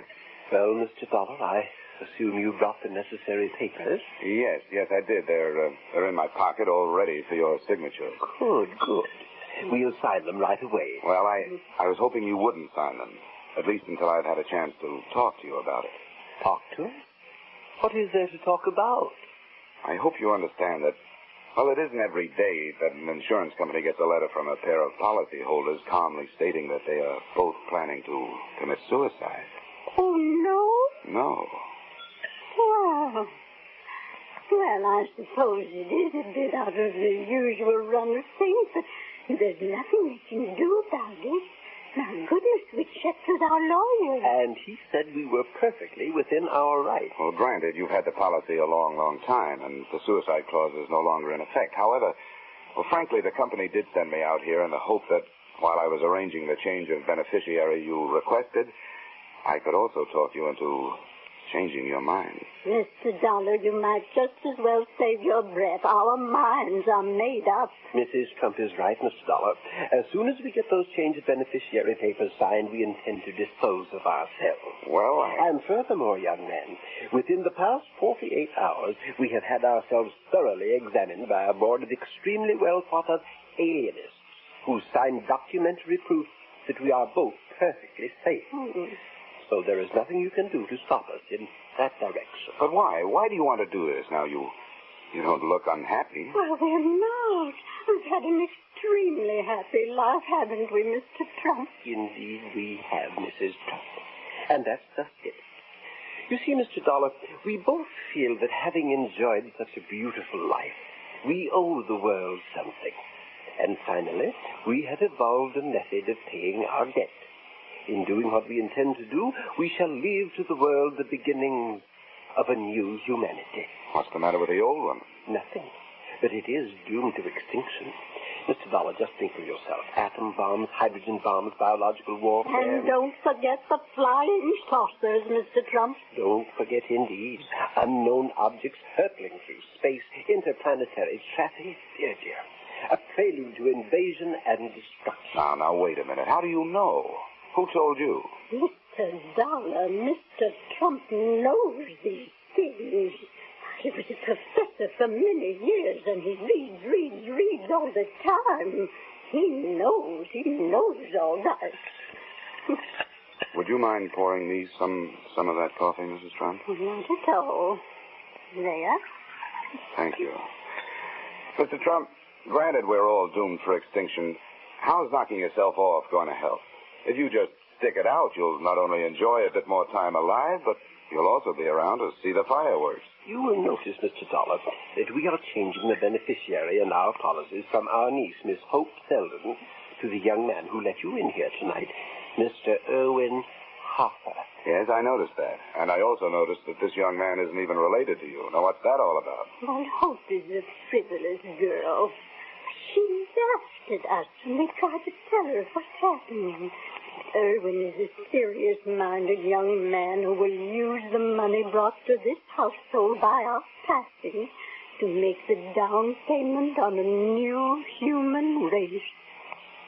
Mrs. Trump, do you happen to have any brandy around? Later, Mr. Dollar, later. You want to know why and how. Well, come along. We'll show you.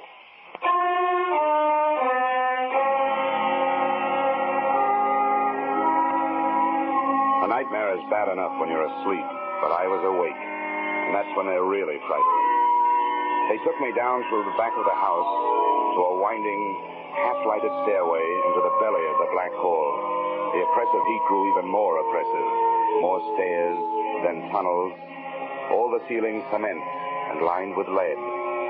All the walls covered with pens and cages, and all of them filled with snakes, Mr. Dollar, reptiles, hundreds of them, every species, every variety known to modern man.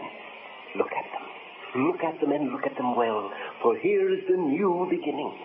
When life as we know it is blasted off the face of this earth, either by man himself or by his planetary cousins, when that happens, then these shall be the inheritors of this global sphere, as they were in the beginning, according to the Meston theory as set down in 1903. Yes, Mr. Dollar, Mr. Trump knows these things, don't you see? No, I've got to admit I don't quite see. You will.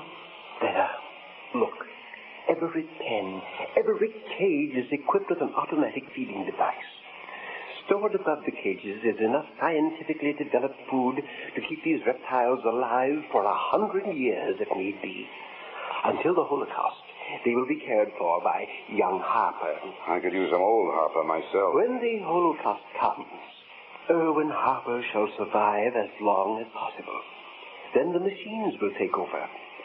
The reptiles will be fed, and when the recording devices up on top say that the radioactivity and magnetic forces have been dissipated, the doors of the cages leading to the earth above shall be automatically projected outdoors, and the cycle shall be complete. Then the reptiles will be set free on the face of the earth to once again evolve themselves into the new humanity. I see. Look, Mr. Trump, I'm out here to ask you a very simple question. What's all this got to do with your committing suicide? That is easily answered, Mr. Dollar. We need money. We need a lot of money to buy the rest of the equipment. We are willing to give up the little that is left of our lives to provide it. Irwin will remain behind to put our money to good use. Mr. and Mrs. Trump, I don't question your motives, but you can't blame me for taking a second look at your methods. This man springing from reptile theory is flimsy enough, but that's your opinion, and you're entitled to it. But what you're not entitled to, and I'm quoting the Bible and the law, is the act of taking your own lives. We've talked that over among us, and we are willing to take our chances. All right. But at least you'll agree this is a whole lot to take in one sitting, isn't it? Now, let me bring these papers back in the morning. We can talk it over once more, and Then you're free to go ahead and sign. Well, time is short, but I don't think a few hours will matter.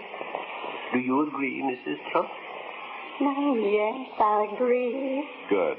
Now, if you'll be kind enough to either let me have a car or have somebody drive me into town. Car? We have no car. We haven't had one for months, and we've borrowed them from the property. Hasn't been one past the gate for almost a year. Oh? Including tonight? Yes, of course, including tonight. You'll just have to stay here. Come now. We'll take you up to your room, Mr. Dollar. What you need is a good night's sleep.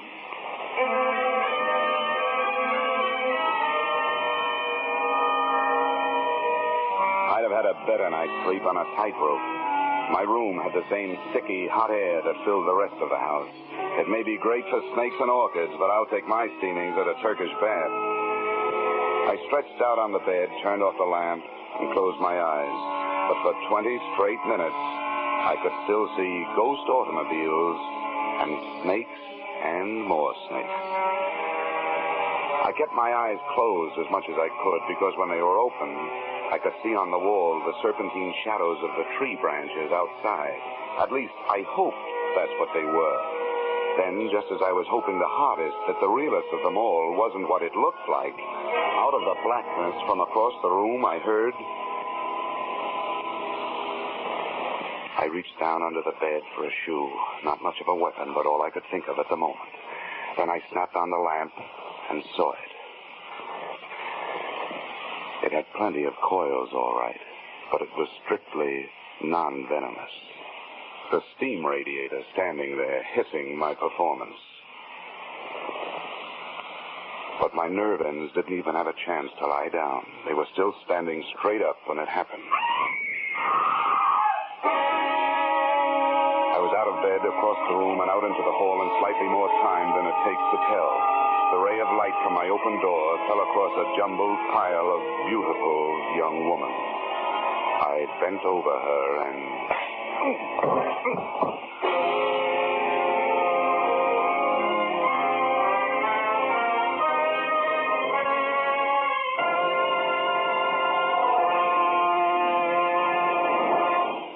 In just a moment, we will return to the second act of Johnny Dollar. But first... Now, with our star, Edmund O'Brien, we return to the second act of yours truly, Johnny Dollar.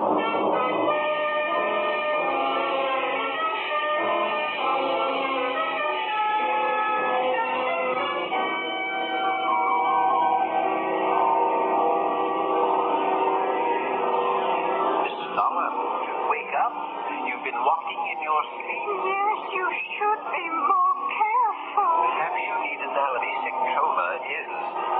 Perhaps you need analysis. Learn what the basic coma is.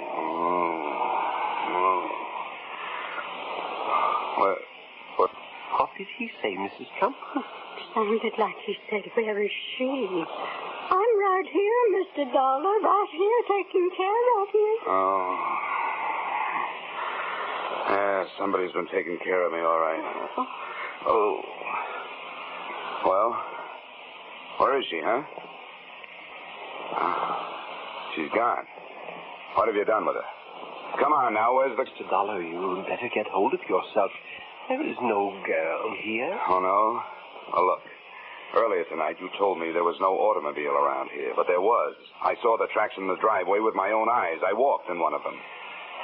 All right. Look out the window, Mrs. Trump.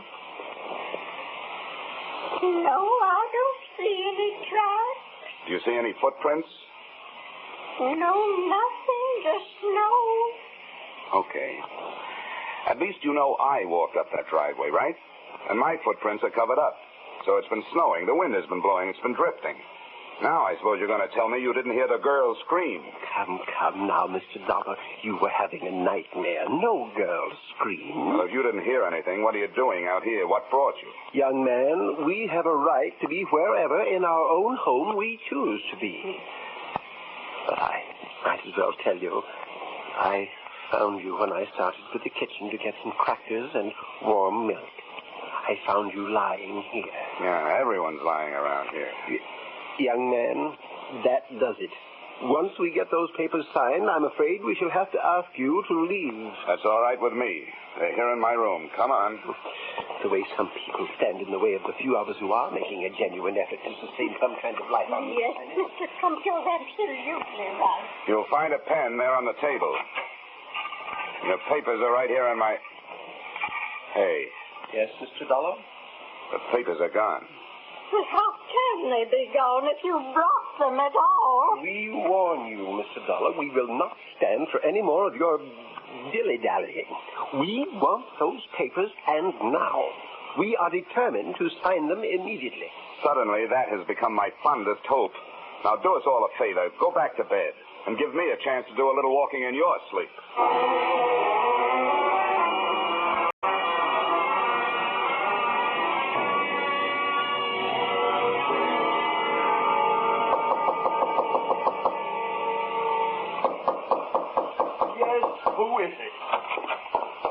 What do you mean, barging in here? I'm looking for a girl, and I'll admit this is a very unlikely place to find her. I'll thank you to get out of my bedroom. You realize how suspicious you look just lying there in bed? What do you mean? Well, I mean that about 15 minutes ago, a woman screamed at the top of her lungs not 20 feet from here. Now, what's your story? That you didn't hear it? Or does it happen around here all the time? You're crazy. I didn't hear any woman scream, and I don't think you did. Okay, have it your way. I'm hearing things. But one thing I know, I'm not feeling things. See here? There's a lump on my head. That's for real. That doesn't interest me a bit. If I find out you put it there, it'll interest you. I'll not only put an egg on your skull, I'll make a whole omelet. In case you don't know it, you're looking at a citizen who's burned up. M-A-D. Mad.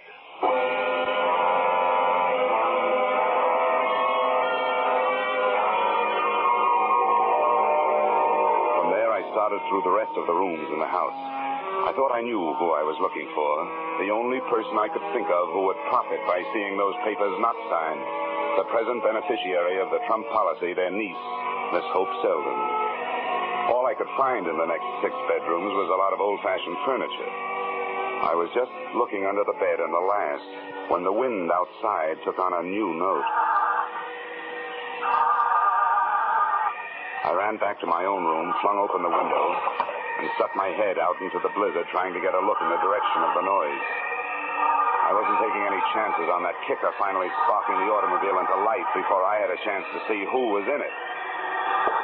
I swung my feet over the sill and dropped the one story into a high drift.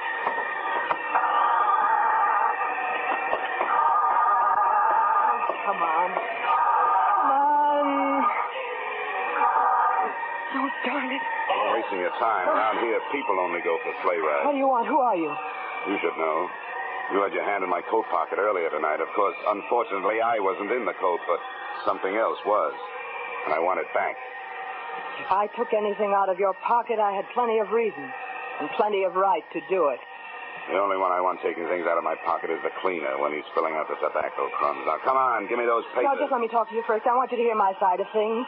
Look, I'm freezing. If it takes more than 5 seconds for you to say what you gotta say, no dice. Well, then let's go back in the house. I know you'll believe me.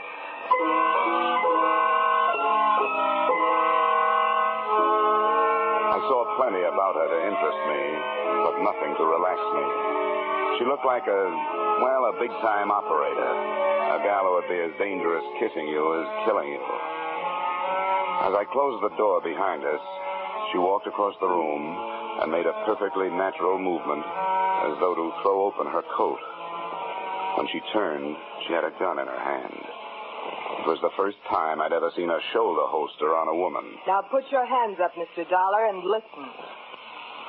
Uh-huh. If you'll just unwrap your finger from around that trigger, I'll be more likely to keep my mind on what you're saying. Go ahead. I'm listening. You've got to help me.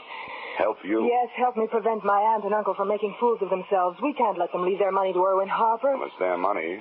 They're attempting to do what they believe is right. That money is mine, and I'll kill anyone to get it. Irwin Harper won't stick around 5 minutes after my aunt and uncle have killed themselves. He isn't planning on taking care of their filthy snakes. I was in his room tonight after he went to sleep. In his pocket, I found a ticket for South America. His plans were all made. He caught me in there and chased me out in the hall and slugged me. When I came to, you were lying there unconscious beside me. I ran downstairs, and I fixed their steam. I threw the switch to release their stinking reptiles. By now, the snakes are all outside, freezing to death. Don't move. You don't want to move. So now you know, both of you. You know what that means? I'll have to kill you both, and I'll get away with it. Why, you miserable hunk of putty, you conniving thing. The Trumps want me to have the money, not you. I worked out that whole plan for them, all of it. And I'm the one they want to take care of it. Now drop that gun, Hope. You'd better drop it, Hope. It doesn't make any difference anyway. What do you mean it won't make any difference? Because our friend over there isn't going to pull the trigger. Oh, no? And why not? Because Hope has released all those snakes. One thing she forgot. When snakes get cold, they try to get warm. And one of them just joined the party. He's right behind you, Irwin. I don't believe you. You're bluffing. Can't you hear him? You can't fool me. That's a steam radiator. In this house, they're all noisy. Irwin, if you make any kind of a move or fire that gun, he's going to strike. I'll make you a deal. Let me reach down and get that gun off the floor. I'll blast its head off. Careful. Don't move, Irwin. No, you don't. I know what you want that gun for. I wouldn't even turn around and look, Irwin. Not only going to move, I'm going to get that gun out of your reach. There was a snake. Look out, he's on the loose. Oh, he dropped me! The bushmaster! The worst of them all! Well, you've got the gun. Go on. Shoot him, Howard, shoot him! All right, that's for him. But you're not staying behind me to get your... This is for you!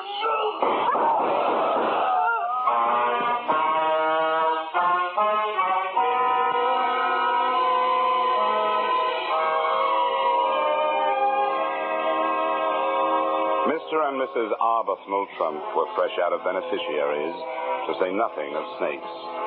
The only one that had found his way back into the warmth of the house was the one I'd mistaken for a steam radiator. And without a handy method for creating a new humanity, the Trumps found themselves without a purpose. So I gave them one. At my suggestion, and at the moment, Mr. T is hard at work in his home laboratory, attempting to develop a machine with which mankind will fight the flying saucer. Mr. Trump's invention will be known as the Flying Cup and will be secretly dedicated to a waitress I once knew. Expense account, item 3, $113.52 railroad fare, High Bridge, North Dakota to Hartford, Connecticut. Expense account total, $763.90. You may say this doesn't add up, but neither does anything else about this case. Signed, yours, truly, Johnny Dollar.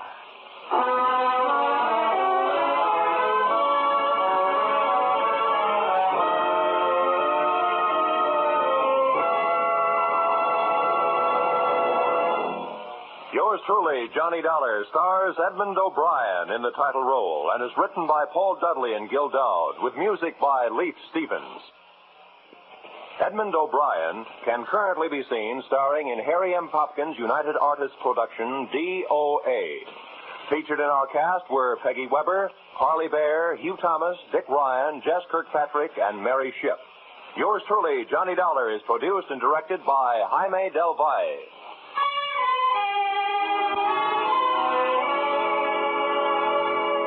Join us again next week when Edmund O'Brien returns in another adventure of yours truly, Johnny Dollar.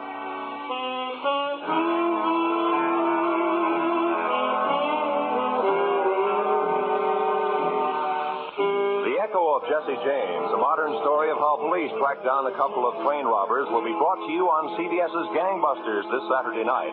The narrator will be the Superintendent of Metropolitan Police, Washington, D.C., and another Gangbusters wonderful cast will reenact this true story for you. Join us this Saturday night on most of these same CBS stations for Gangbusters drama, The Echo of Jesse James. This is Roy Rowan speaking. This is CBS, where yours truly, Johnny Dollar, meets adventure every Friday night. The Columbia Broadcasting System.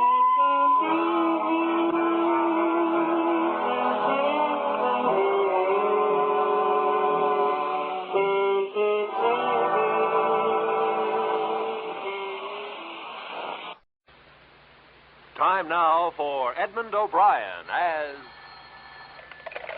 Johnny Dollar. Why in the world are you down here, Dollar? Your train leaves in 45 minutes. Well, I'm taking a quick refresher course in ancient history. You're sending me out to find a missing archaeologist, aren't you?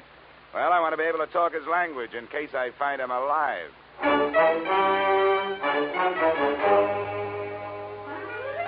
Edmund O'Brien in a transcribed adventure of the man with the action-packed expense account. America's fabulous freelance insurance investigator. Yours truly, Johnny Dollar.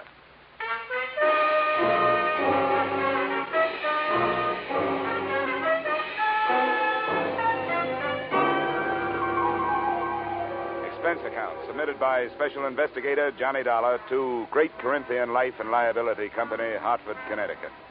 The following is an accounting of my expenditures during my investigation of the disappearance of Bruce Lambert, the archaeologist who never should have left his tomb.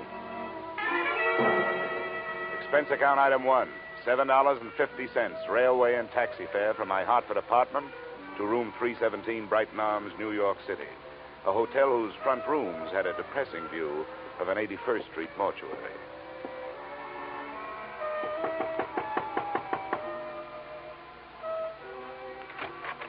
Miss Lambert? Yes, please come in, Mr. Dollar. She was tall without awkwardness, had the physique of an athlete, but still with softness, and a golden tan made her seem out of place, set against the snow heaped on the sill outside the windows. Thank you for coming, Mr. Dollar. I realize that mine was a rather unusual request to make of an insurance company. Not at all, Miss Lambert. The company doesn't want to lose a policyholder any more than you want to lose a brother. But there are a lot of good private detectives in New York. I couldn't afford one. I had thought of notifying the police, but I realized that Bruce's case would be just one of many to them. They're so impersonal. And if there's a chance of any notoriety... Miss Lambert, if you mean that for some reason you'd rather the police didn't find him, you'd better tell me about it. Yes, of course I was going to. I don't see how it could make any difference. Please sit down. Maybe we'd better start way back at the beginning, huh? That would be in Egypt, wouldn't it? Yes. In the desert some 100 miles west of Thebes. My brother's an archaeologist, and he'd uncovered some ruins. It was quite an important discovery, something about the 12th dynasty. I don't know much about it. You were with him? Yes, I didn't spend much time at the excavation site. I stayed in the village. But the reason the police might make it difficult is that Bruce discovered some relics that he didn't declare to the authorities there. You mean he swiped them? Well, if you're in the habit of using extreme bluntness, I suppose you could put it that way. All right, I'm sorry. Please, Mr. Dollar, this is quite unpleasant for me. If Bruce had stolen all the relics, you wouldn't expect it to make any difference in how I felt about his disappearance, would you? Well, I'm afraid I can't do anything for you. I've got to know these things if I'm going to help you. Wait. I'm sorry. I'll tell you everything I know. All right. What were those relics that your brother didn't declare? Well, I'm not sure how many there were. There was some statuary, an obsidian head of some old king, and then there was a scarab. It was supposed to have been the official seal of this king. Do you know how valuable this stuff is? I'm afraid that it might be very valuable in some circles. That's what I was afraid of, that someone harmed Bruce or even... But there's so many things to be afraid of. He isn't strong. Maybe even his mind. He was injured quite severely in a traffic accident in Alexandria just before we left Egypt. I've got to find out what could have happened to him. Oh, come on. We can't find out this way. What does your brother look like? Is he light or dark? Here's a snapshot. Oh. He's blonde. His hair is straight and was quite long when I last saw him. And that was 4 days ago? Yes. The day our ship docked, I was arranging for my luggage. He just disappeared. What else? What's his build? Slight, medium, heavy? Slight, I'd say. What about his clothes? Well, he was wearing a dark blue suit and a gray overcoat. The right sleeve of both would be empty because his right arm and shoulder are in a cast. Uh-huh. A traffic accident. Huh? Yes, both were fractured. I wish I were able to be more help. But I've told you everything I know. He just vanished. Did Did he have any enemies that you know of? No, there's not even that. I can't let myself lose hope. But what can we do? How do you start looking for somebody with so little to go on? Before I answered her question, we started at the beginning again. The second run-through was pretty much like the first. But disappearance from a foreign ship in the port of New York is not as easy as the telling of it. I left the troubled Marcia, checked into an 8th-floor room in the Brighton Arms, where a phone call told me the North Fleet had already sailed. No hope of information there. So I headed for the U.S. Customs Office. Good afternoon. Mr. Nixon? Yes? Well, my name is Dollar. I'm an insurance investigator. The girl outside said you could help me. I'd like to get some information on a passenger who arrived from Alexandria on the North Fleet. North Fleet. Well, I'd have to know the day of arrival and the name of the line. It was 4 days ago. They'd made it... that would make it the 20th. It's a British ship. North Fleet. Well, no. What was the passenger's name? Lambert. Bruce Lambert. Did he clear any luggage through customs? Bruce Lambert. Yeah. Witnessed the examination of one piece of luggage, a suitcase, personal effects, one piece of statuary purchased in Alexandria, no duty. What address did he give you? Bruce Lambert. No street number. No hotel. The Brighton Arms. Oh, the Brighton Arms. Well, don't count on that.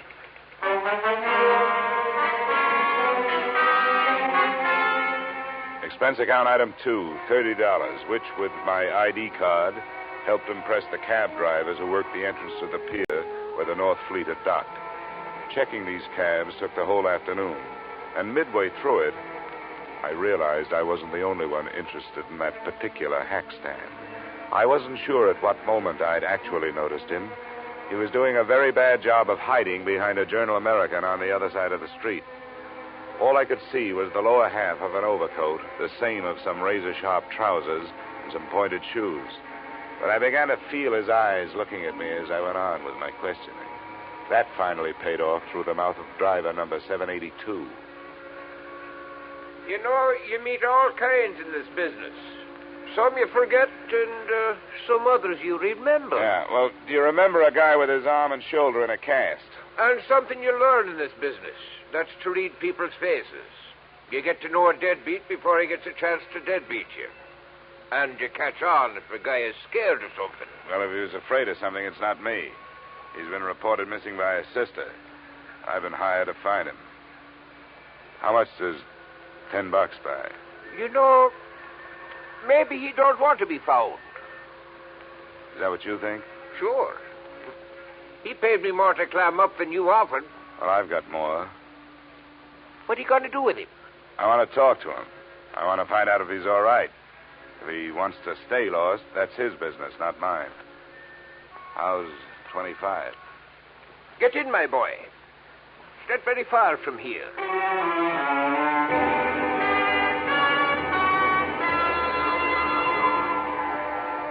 Our destination turned out to be an old red brick hotel near 39th Street between 10th and 11th Avenue.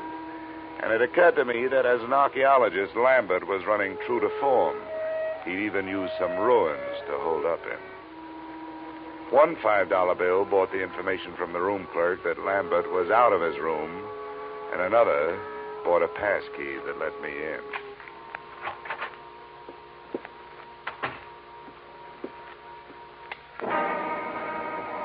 The first thing to catch my eye when I switched on the light was a black piece of statuary shining dully on a chipped bureau, a crowned head with exaggerated features sculptured in obsidian. I posed myself this riddle. If it was so valuable, why didn't Lambert take better care of it? But before I had a chance to try for the answer, a foot nudged the door open behind me. As might be expected, it was wearing a pointed shoe and was followed into the room by a slight yellow ivory-skinned man who rather resembled the black statue. I must thank you for leading us to the hiding place. Where is he? Well, that depends on who he's hiding from. It looks like it's you. Perhaps it is that you do not know where he is. Yeah, perhaps. I followed your taxi after you talked with those drivers. That was very smart. Where did you think I expected you to go? What's your interest in Lambert? You were employed by the girl to find him. How much does she pay you? I never talk money with a stranger. Perhaps we will not be strangers for long. The point of importance is that you have not yet found him. Mr. Drummond will pay you $2,000 to do so. Mr. Drummond is generous, but what makes you so sure I haven't found Lambert? Because he is not here. But that only means he's someplace else. Please, I have no wish for violence. Well, then put that thing away. In the first place, gunfire, even in this neighborhood, is going to bring the law. In the second place, that's a lady's gun. One of those handbag jobs. You know, you ought to be ashamed of yourself for carrying it. Please, I have no wish to use it. Then get rid of it.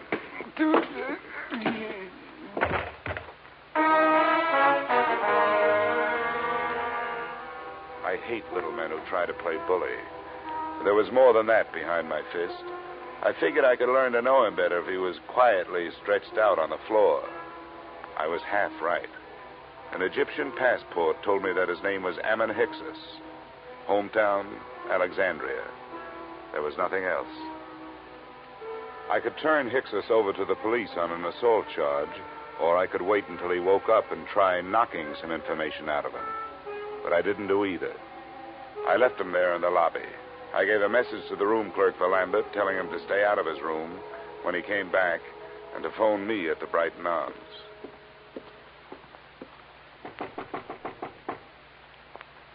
Who is it? Dollar. Oh, just a second. Is there any news? Did you learn anything, Mr. Dollar? Yeah, I made some progress. I met Ammon Hyksos. You told me your brother didn't have any enemies. That little Egyptian is out looking for him with a gun. Why'd you lie to me? I have no right to ask you to believe me now. That's so true. But I wish you would. Please come here and sit down.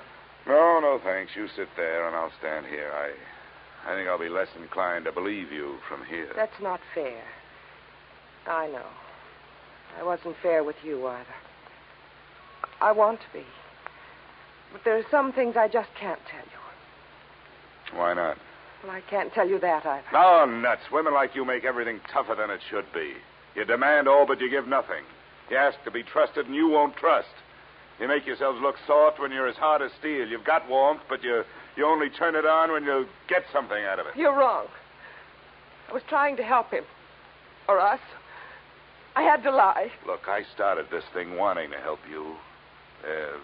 There was something personal about it. But you wanted me to do things your way and not mine. Well, we just stopped doing that. Please leave me alone. Just go away. Go back to Hartford and forget you were ever here. I wish I could. But I'm working for an insurance company looking for a missing policy holder. Well, I'll be up in my room if you decide to help me find it.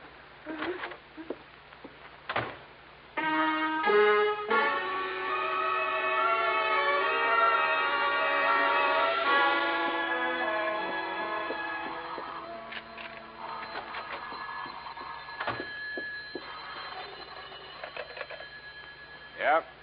Is this Mr. Dollar? That's right. This is Bruce Lambert. I got your message to call. Where are you now? Not so fast. There were 2 attempts on my life while I was on my way here from Alexandria. I'm not anxious to tell anybody where I am. How did you get into this? Marcia called your insurance company when you took the run out. They hired me. Good for Marcia. Is she all right? Well, that depends on your point of view. I suppose she's being the helpful sister to you, but for me, she's done nothing but act mysterious. I don't get it.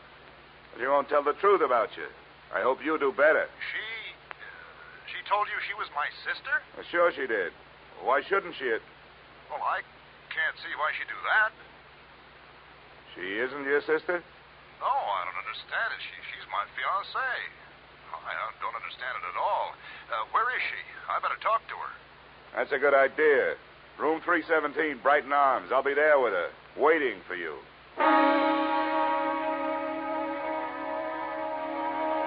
Which, in a way, was how it worked out.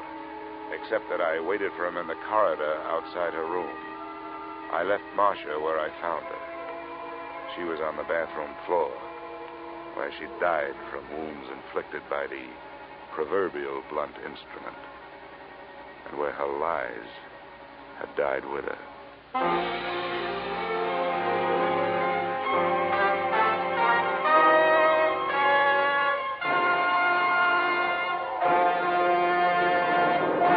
In just a moment, we will return to the second act of yours truly, Johnny Dollar. But first...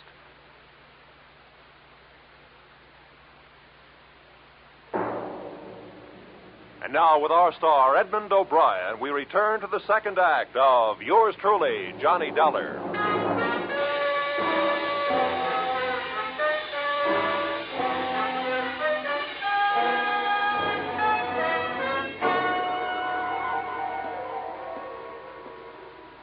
Bruce Lambert? Yes? It's all right, I'm Dollar. Didn't take you long to get here. Where'd you phone from? Just around the corner, a bar. Why do you ask? Where's Marcia? Marcia's dead. I don't believe you. I want to go in there. She isn't dead. Let me in there. Come on, use your head, will you? There's nothing... Oh, your arm. I'm sorry. Look, you don't want to go in there. Believe me, you don't. There's nothing you can do for her. She can't be dead. She can't be. Come on. Where? Why? I want you to come up to my room with me. You've got to do two things. First, give me every reason you can think of why this should have happened. And then, before the police get here, you'd better start rehearsing a story of your own.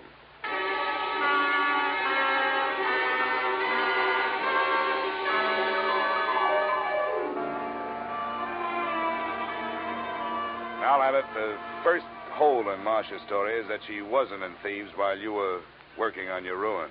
That's right. I didn't even know her then. I met her in the hospital in Alexandria after my accident. I was there for 2 months, you see. She was my nurse. But she did know about the relics. That statue and the scarab that I haven't seen. Oh, yes. Yes, here it is. This is the scarab. Oh, yes, she knew. We talked about my little deceit. Well, how little is it really? You talk about 2 attempts on your life. Now we have actual murder. You'd better let me have that scarab. Oh, yes, of course. But surely you don't think the relics are at the bottom of this? They're rare, but not valuable enough for this. Unless someone knows more about them than I do. I doubt that. I have made a thorough study of the 12th dynasty and King Amenemhet III. It's a carving of his head. What do you know about a man named Ammon Hyksos? And another whose last name is Drummond? Hyksos? Ammon Hyksos? Do you know him? Does it ring any kind of a bell? No, I'm afraid not. Drummond means nothing. Oh, all right. Let's try the 2 attempts on your life. What about them? Well, they happened on the nights of the 17th and the 18th. Both of them could have been accidental, except that, well, the same small man stood near me both times. It would be too much for me to hope you could describe him, I suppose. Well, it was dark. Well, both times I was on the promenade deck, and something heavy was thrown or pushed from the deck above. I reported the second one, and the ship's officer apologized for the carelessness. But you thought enough of it to disappear? Oh, well, I certainly did. Instead of going to the police? Yes. Oh, I suppose it was wrong, but you must understand, I was desperate. Well, we'd better go down to the 3rd floor. I hope the police think more of your story than I do.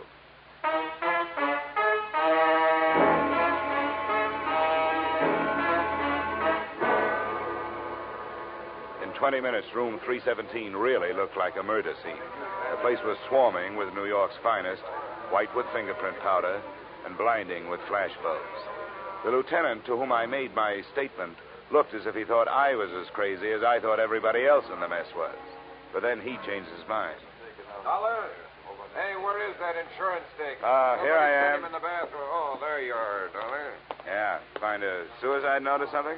What'd you say that name was? Ammon, Hyksos. Yeah. Well, I guess there aren't too many ways to spell that one, so this must be it. Pillbox.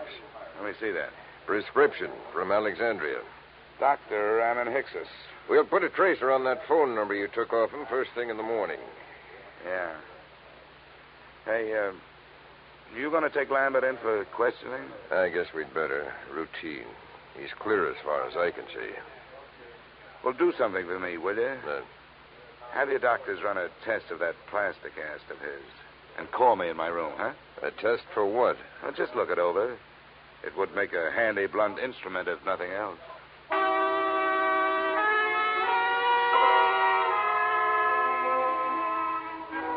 Expense account item 3, $7.50. A few late cocktails, a rare steak, and coffee in the Brighton Arms dining room. After which I picked up an armful of extra editions so I could catch up on what I'd been doing. I self-operated my way to the 8th floor and started toward my room. I was looking forward to a hot shower, but I didn't get it. I was still looking forward, but into a familiar gun muzzle. This is the one, Garrett. Ah, yes, Mr. Dollar. May I introduce myself, sir? Garrett Drummond at your service.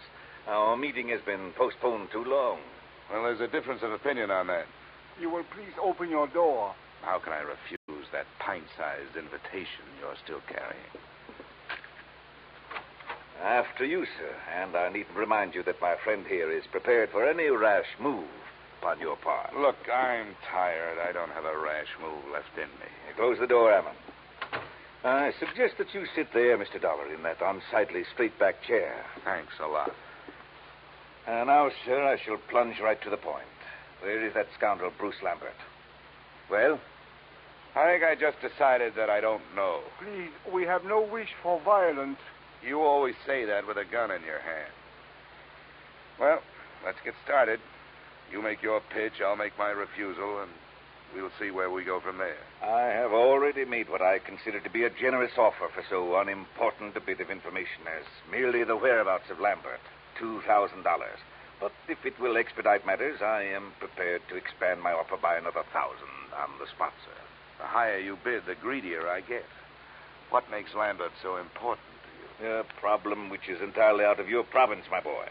How much do you know of Egyptian legends, sir? Oh, no more than $1 worth. Ah, pity. A fascinating subject. Well, sir, Bruce Lambert has in his possession a certain object of great importance, both culturally and economically. Certain landowners in Egypt hold it in such high esteem, sir, that as a reward for its return to them, they would throw open to exploitation untapped oil fields, the richness of which would shake the very foundations of world economy. Are they shaky enough as it is? My boy, think what it would mean to a civilization fast approaching the depletion of its petroleum sources. New horizons, sir, a brave new world. Lambert owes to us all relinquishment of this object so that it may serve humanity. You're right. And it may be easier than you think. Splendid, sir. Where is he? Which relic is it? The black statue your playmate could have picked up for free? It is King Amenemhet Scarab that I would discuss with Lambert. I demand to know where he is. Why waste time on him? I've got the scarab. I find that most difficult to believe, Mr. Dollar. Well, I'll show it. No. Keep your hands away from your pockets. Ammon will save you the trouble. Ammon. Please remain still, Mr. Dollar. My wish is for peacefulness. Sure. Right coat pocket. He speaks truly, Garrett. Here it is. What's the matter, Garrett? You don't have that brave new world look anymore. I should be the first to admit, sir, that the lie has been put to the tale I created upon this useless gewgaw. But, Mr. Dollar, now that we are forced to fall back upon the truth, I remind you that it sometimes hurts. Your position has not been... The desk knows I'm up here. Answered, Mr. Dollar. But be cautious. Unfortunately, I do not share Ammon's aversion to violence. Yeah? Dollar? That's right. This is Lieutenant Black. Say, was that a hunch you had about that cast of Lambert's? Why do you ask? Well, if it was a good one.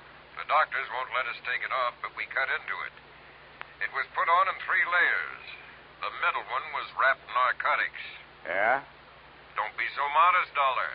There must be $300,000 worth. No, sometimes it's a whole month before we get that much. Looks like the work of your friend, Dr. Ammon Hicks's. Yeah. Oh, wake up, Dollar. I want to check Lambert's statement with yours. I'll have him there in 10 minutes. Goodbye. Okay. I commend you, sir, upon your show of intelligence. Who was it? The police. They're looking for Lambert. Oh, and what did they give as their reason? Narcotics. The story of a man bound for America who cracked up in a car, and while he was unconscious and being patched, said narcotics were put in his cast by a Dr. Ammon Hickses, probably assisted by a nurse named Marcia. But there's no proof. Ammon, we'll waste no time on evasion. Yes, we used the boy. A courageous scheme, but for that silly goose of a girl. She was the true conspirator and the traitor as well. She happened to fall in love with the guy. The romantic Atlantic crossing. An empty proposal of marriage suddenly becomes more important than actual coin of the realm. But enough of that. The police are looking for him, and odds teeth, so am I. Where is he? I don't know. Ammon, call his hotel in 39th Street. No, wait, my friend. The police must be watching that. Are they, Mr. Dollar? Well, that's where his personal things are. If I were the police, I'd be watching. Yes, we seem to find ourselves in such a position that we must at least pretend to see eye to eye, sir. Very well. We shall wait here.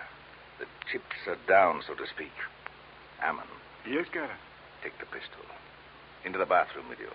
With the door slightly ajar, you shall have a splendid command of the arena, as it were. Yes, Garrett. And remember, the stakes are high. Yes, Garrett, I will remember. And now, Mr. Dollar, it would seem that little remains but the waiting.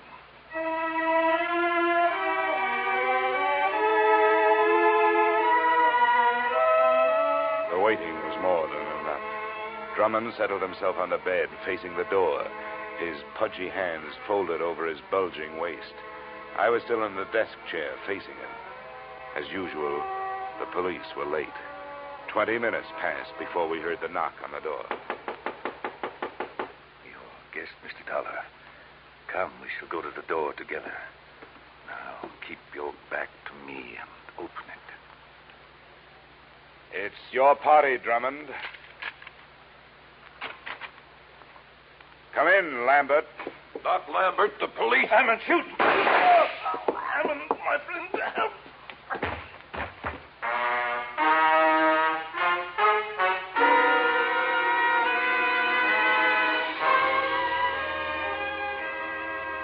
Drummond's wound wasn't half as excruciating as his call for help. The doctors report that his shoulder will be in a cast, that as soon as the state of New York can gather a jury, he will stand trial on the charge of first-degree murder. The body of Ammon Hickses was taken to the morgue. As an insurance company, you are probably less interested in that than in the fate of your policyholder, Bruce Lambert. That's explained in expense account item 4, $280, hospital bill, paid in advance. In view of the possibility that there may be others interested in that $300,000 cache of narcotics he has to carry around with him until his arm is okay, I thought it would be safer to keep him under wraps. Oh, by the way, while he was lying there, helpless, I sold him a policy for you covering the scarab and that carved head. Expense account total, $456.90. Yours truly, Johnny Dollar.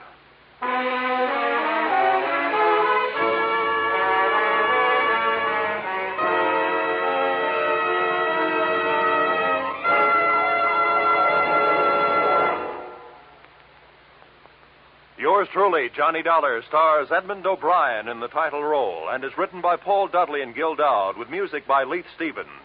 Edmund O'Brien can currently be seen starring in Harry M. Popkins' United Artists production, D.O.A. Featured in our cast were Virginia Gregg, Jay Novello, Ed Begley, John Daner, and Pat McGeehan. Yours truly, Johnny Dollar, is produced and directed by Jaime Del Valle.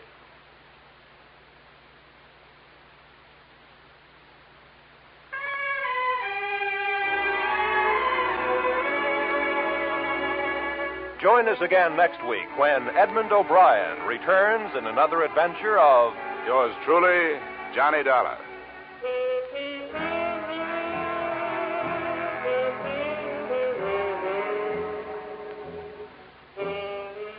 $54,000 is burning a little old hole in that little old jackpot of Sing It Again this week, just waiting for somebody to light up the right answer and drop the cash and prizes in his lap or her lap. Dan Seymour gives the gals the same chance he gives the fellas when he starts putting in those calls from coast to coast. So be listening this Saturday when Sing It Again and the $54,000 Phantom Voice come your way on most of these same CBS stations. This program was transcribed in Hollywood. Roy Rowan speaking. This is CBS, where yours truly, Johnny Dollar, meets adventure every Friday night, the Columbia Broadcasting System.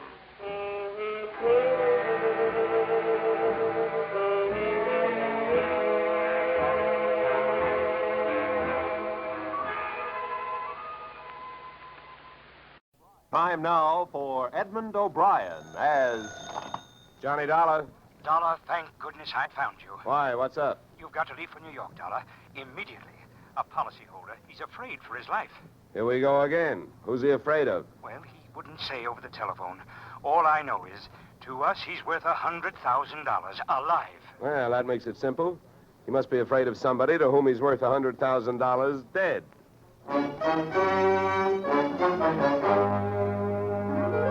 Edmund O'Brien in a transcribed adventure of the man with the action-packed expense account. America's fabulous freelance insurance investigator. Yours truly, Johnny Dollar.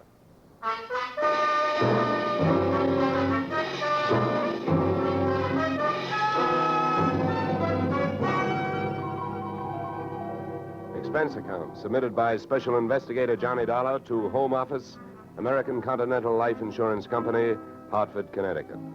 The following is an accounting of my expenditures fulfilling your assignment as a bodyguard. The body being that of your late policyholder, Robert W. Perry.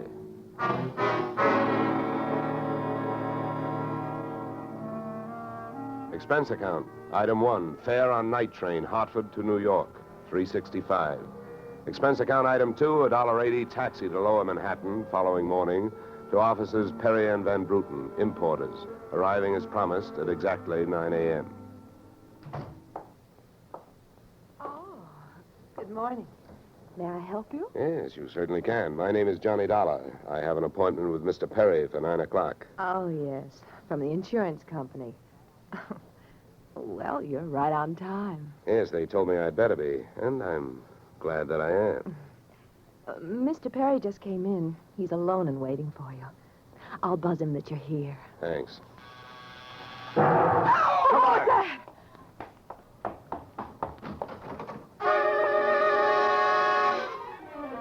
What was left of your policyholder, Mr. Perry, was just sliding out of a swivel chair as I hit the room.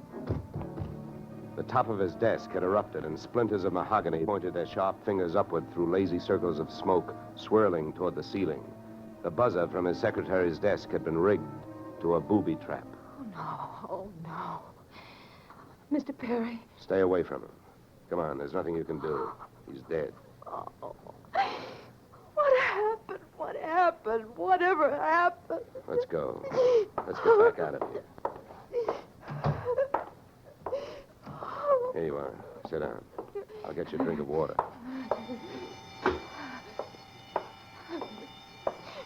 Come on, drink this.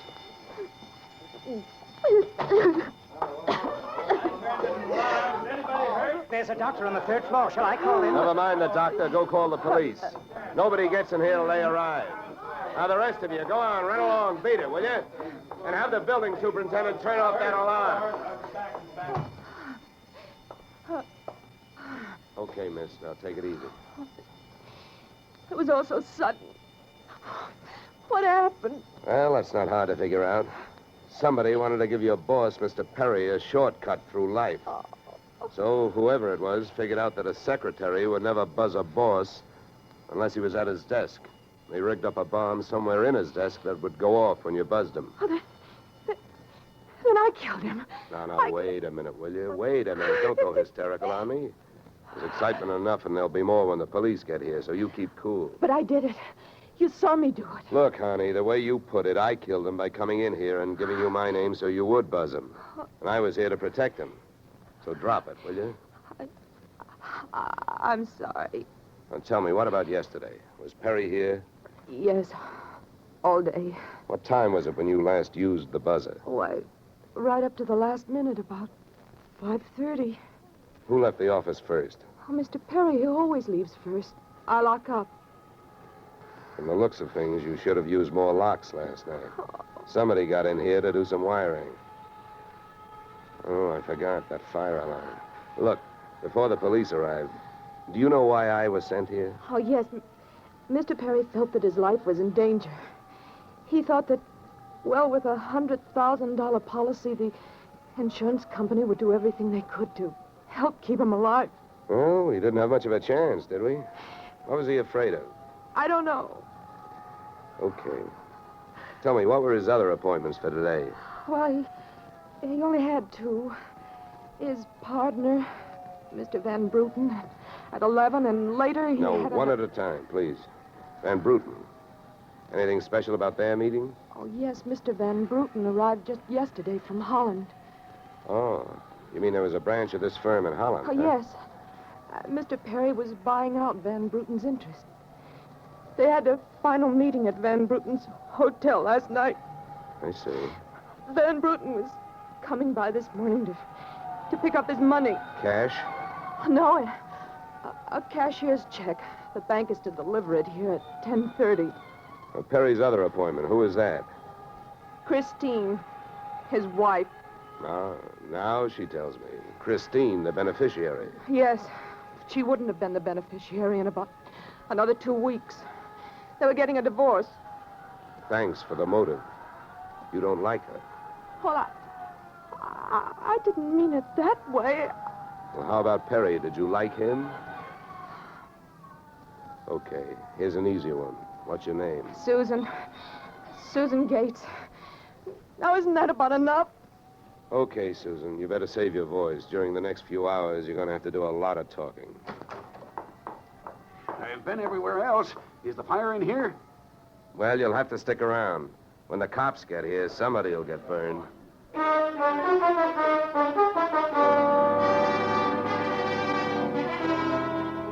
The firemen should have stuck around because the cops arrived in a blaze of glory. It was a very high-class investigation, 2 lieutenants. Finally, after about an hour, the police photographer ran out of flash bulbs, the office of the deceased ran out of fingerprints, and the lieutenants ran out of questions. So the on-the-scene phase of the investigation was closed. At about 5 minutes of 11, I left the police packing up their notebooks, their clues, and the body, and went into the outer office. Susan looked like she could use a big, broad shoulder to weep on, but unfortunately, I was wearing my light gray suit. About then, a dark blue suit and a deep green voice entered the room from the corridor. There. There's a fellow out here says he belongs here. His name is Van Bruten. What do you think? His name is on the door you just opened. Oh. Well, now, my name happens to be Murphy, and it's on bids all over the country. But that don't mean I'm stuffed with feathers, does it? Well, never cross tongues with an Irishman. All right, send him in, officer. All right, you can go in. The policeman out there. There's trouble here? I am Bramer van Bruten. Where is Mr. Perry? What? He is waiting for me, no? No. But my appointment... He's not keeping any. He's dead. Dead? This is not possible. Last night I saw him. He was well. What happened?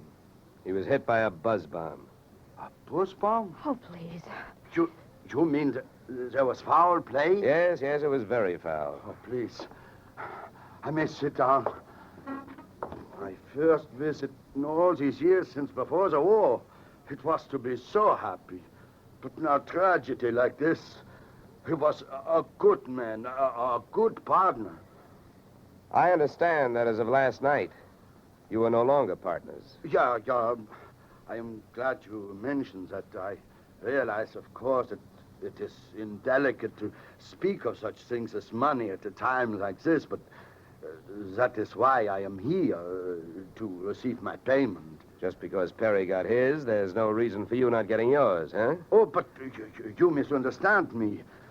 I am deeply grieved, but, well, since the transaction was consummated, what is there to do? A delay would be a needless waste of money. I have already paid for passage back to Antwerp tomorrow. Your check is here, Mr. Van Bruten. Oh. Here you are. Thank you. In all of my years of business, this is indeed the saddest moment. Yeah. Well, if I didn't have some work to do, I'd sit down with you, and we'd all have a good cry.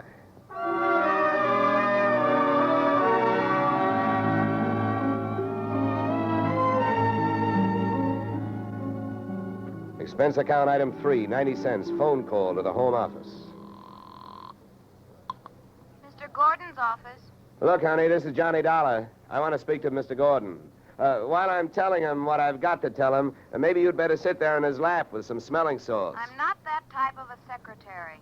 Besides, he doesn't have a lap. Hello, Dollar. How are you making out?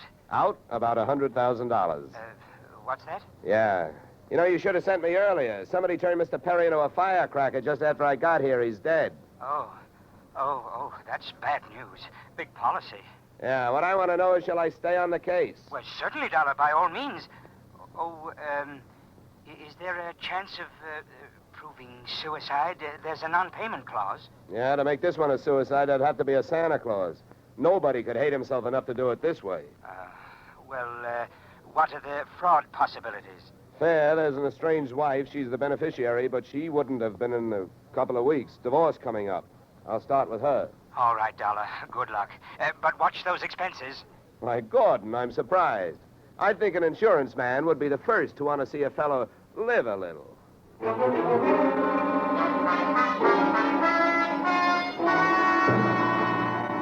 Christine Perry's apartment was on Sutton Place overlooking the East River. I took the elevator up to the 24th floor, and there I discovered that our garden-fresh widow was living high in more ways than one. Everything about the place was French. The maid who led me into the living room through a long foyer, the decor, and the perfume which reminded you that breathing can be fun. I looked up from enjoying my nose to see Mrs. Perry looking down hers. Mr. Dollar, Mrs. Perry. I believe we can dispense with the social amenities. You're an insurance investigator, interested in the death of my husband. So naturally, you're here because you've jumped to the conclusion that I killed him. You're the one that's jumping to conclusions, lady. And careful you don't break your leg. What do you want? The policy's in order. Premiums are fully paid. You know, I'm not quite sure what I want. I know that you've got a great motive. So far, the only motive I've found. You haven't had much time to look, have you? Check. This is my first stop. Maybe you can help me. Do you know anyone who would be happier with your husband out of the way? I know very little about my husband's friends. For that matter, his activities for the past 6 months. That's when I left him. Well, that's not much help for either of us. You know, without someone else to suspect, I may just have to concentrate on you. Mr. Dollar, I picked the men I want to concentrate on me. I hope you're as long on alibis as you are short on temper. Where were you last night? With a friend, Al Donovan. For a while, the same place my husband was. But I have witnesses to prove who was with him. Anybody at the Clover Club can tell you. Save me a trip. I can't afford the prices they get over there. Certainly. A pleasure. My husband was with his beautiful little secretary, Susan Gates. Well, I wouldn't be more surprised if your late husband walked through that door and said... All right, mister, that's enough. Al! Yeah. How much did you hear? I'm a big guy, baby, 6'4". I've got big ears to match. Al, please. Would this be Mr. Donovan, your companion of last evening? I'm getting you out of here, Christine. Al, you don't know what you're saying. You lie to me. How can I help you if you lie to me? You call me stupid. The way you're playing this, you'll alibi yourself right into a cell. Now, I'm getting you out of here. What are you doing to me, Al? You're crazy. Come on. She's right. You are stupid, Donovan. She was doing just fine till you dropped in. Mister, you've been asking a lot of questions. Now I'm going to give you one answer. All right, Christine. So much for the wise guy. Now, about you and your alibi. You wasn't with me at the Clover Club last night. And if it's so easy to prove that your husband was there with his secretary, who were you there with? Remember, baby, you told me you were going to be with your husband. When Al measured me for that swing, I measured my chances with him. To me, he looked like one of those corporate assets of Murder Incorporated. So I rolled with the punch and kept my eyes closed and ears open. What I heard was Christine's alibi flying out the window, Mr. Donovan giving her a few loving cuffs, and finally, the pair of them flying out the door.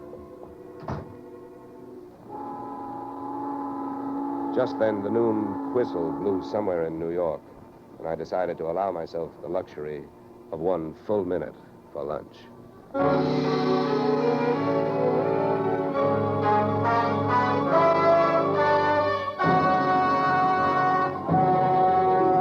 just a moment, we'll return to the second act of Johnny Dollar. But first...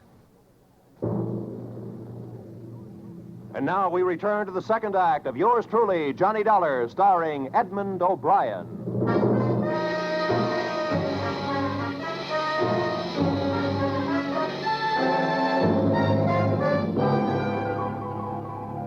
I spent the minute I took out for lunch eating a handful of Mrs. Perry's bonbons on the run.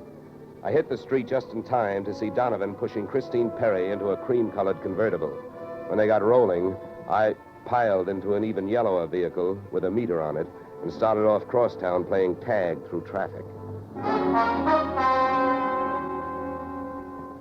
At 57th and Broadway, things got complicated. My cab was 3 cars behind them when a red light flashed them to a stop. Then the door of their car flew open, Christine dashed out across the street and melted into the river of humanity flowing down into the subway.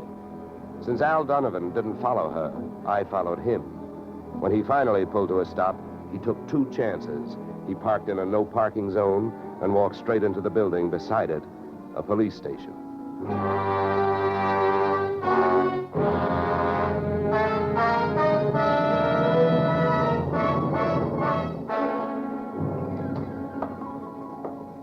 This is Mr. Dollar, Lieutenant. He's been waiting for you.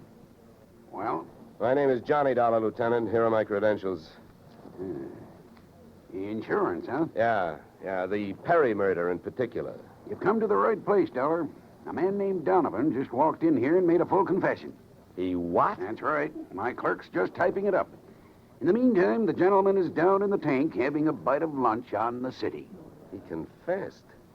Well, does his story add up? As far as I know, I haven't heard too much about the case myself. It's not in my precinct. Yeah, but what did he use for a motive? Jealousy. Says he's in love, wanted to marry Perry's wife. Did he say how he managed it? Yeah, he stole a key to the office from the wife's apartment, entered the building last night, and wired the bomb to the buzzer system. Well, I guess guys do a lot of strange things in the name of love. It looks like Donovan did. Yeah, he either killed the man or he's trying to cover up for someone who did. Say, Lieutenant, don't execute him for a couple of days, will you? I spent the rest of the afternoon downtown in the offices of Perry and Van Bruten, importers. The partners' correspondents told me 2 things. They had been extremely friendly, and Van Bruten was extremely bald. Perry had been sending him toupees from a famous Hollywood makeup firm. At 4:30, I got to the employment files, which rocked me with 2 minor explosions of their own. First, I learned that Al Donovan had been employed over a period of years as Perry's bodyguard, and that he had been canned the day before the murder. That confession of his, which had been a little hard to swallow, was suddenly more digestible. On top of this came blast number 2. The employment application of Perry's secretary, Miss Susan Gates, informed me that during the war, she had worked in a munitions plant, her specialty, wiring bomb fuses. When Miss Susan Gates reached home at 8:30, she found a visitor, me. Oh. How did you get in here? Professional secret. Oh, you scared me. What do you want? Why did you come here this way? I wanted to bring you the good news. I heard on the radio that Al Donovan confessed to Perry's murder. Al? I can't believe it. Why not? Who do you like for the spot? Why, Christine. Al is covering up for her. Well, I'd like to agree with you. If it turns out that Christine wound up her husband's life with a bang, the company that hired me saves $100,000. But I don't know. She claims she has all kinds of alibis. One of them is you. Me? Yeah. Did you see her at the Clover Club last night? Oh, yeah. Well, yes, Yeah, I know who you were with. Your boss. There's nothing wrong with that. No. I'm not preaching a sermon. I want to know who she was with. I don't know. A man I'd never seen before. Mr. Perry knew him, but he wouldn't tell me who he was. Why not? I don't know. He said I might get the wrong idea. About what? I don't know. We didn't sit there and talk about it all night, so why should we sit here and talk about it all night? All right. Good heavens, when a census taker shows up and asks a lot of questions, people answer them. When an investigator tries to do his job, they make the proverbial clam look like a blabbermouth. Look, Mr. Dollar, believe me. This has been a greater shock to me than to anyone else. Yes, excepting, of course, your late employer, Mr. Perry. How long did you work for him? 4 years. Where'd you work before then? Well, I worked... Let me help you. Bombs, huh? Wiring fuses. Remember? All right. I remember. Good. Maybe you'll remember a little more. Let's go back to last night. The guy with Christine Perry, who was he? I tell you, I don't know. Was it Van Bruten? I don't know. You don't know? No. I'll get that. No, I'll go. Just make sure you don't keep going. Susan! When Susan snapped the spring lock to open the door, the gun outside opened up. The first slug caught her in the left shoulder, spinning her out of the way of the rest of them.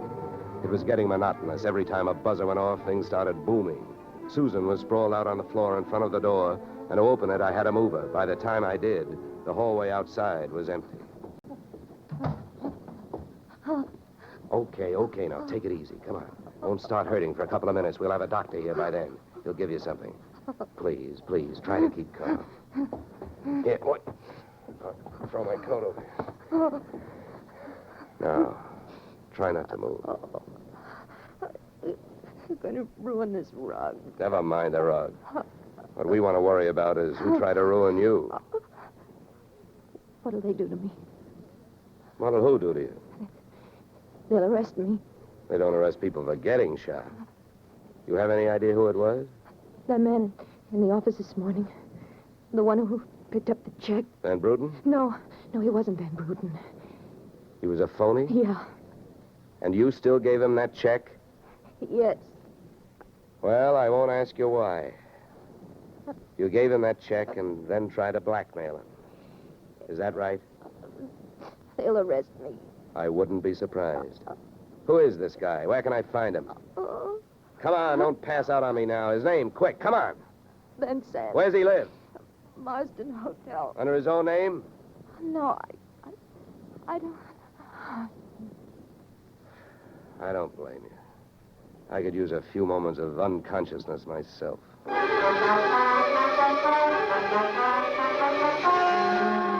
Marsden Hotel didn't have a Dutch name on the register, so I got a hold of the housekeeper and found out how many rooms her staff hadn't been able to make up all day because of no disturb signs on their doors, and then I went a-calling at those particular rooms. On the 9th floor, I wakened one old maid. On the 7th, I startled a bunch of poker players who thought they were being raided. And on the 4th, I struck the door of 427 and the jackpot. Who's there? Don't you see the sign? I do not wish to be disturbed. Sorry, I must have the wrong room. I started up the hall after the fire axe. When I got to it, I changed my mind. Out of the few things I learned about this guy, Van Sant, was that he loved to shoot people through doors. So I decided against trying to chop his down. Then I remembered the way those people came pouring out of those offices earlier in the day when they heard that fire alarm. So I picked up the little red hammer next to the big red fire axe, broke the little glass window, pulled the little brass hook, and set off a big brassy noise. And then I rushed back to 427. Fire! Fire!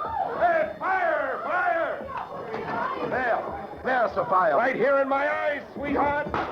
Why you come here? You wish you don't? Never mind the dresser. You're through shooting guns. What do you think, Van Sant? You want to try some more? You cannot make me stay here. It's a fire. We will all die. You'll look good barbecued, but I'll make a deal with you. You talk, and if I like what I hear, I'll show you how to get out of here alive. How I know this? You don't think I'm going to stay here and fry, do you?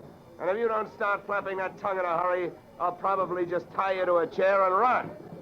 So first, where is the real Van Bruten? You will find him in the bedroom. Yeah? He'd better be alive. He's out cold.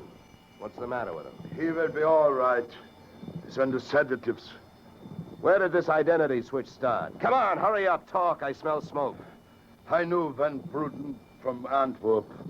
I know about the sale of his interests. I knows a girl in the office here never seen Van Bruten. Look, we go now. Don't get up. Come on, keep talking. I can feel it getting warm in here. Ah, the firefighters. We will be safe. Don't be too sure. They always start at the top floor and work their way down. Come on, I can hear those flames crackling. You know the rest. Last night, when the transaction was all finished with Perry, I gave to Van Bruten some sedative in his cocoa. So you set up that bomb so Perry'd get it before you showed up to pick up the check, huh? Yeah, I told you that. How the girl knows I am an imposter, I don't know. Well, let me tell you. She's been sending old Van Bruten toupees for the last 4 years. Gray ones, my red-headed friend. I can stand up now. We go out from here, no? We go out from here, no? Yes, out cold.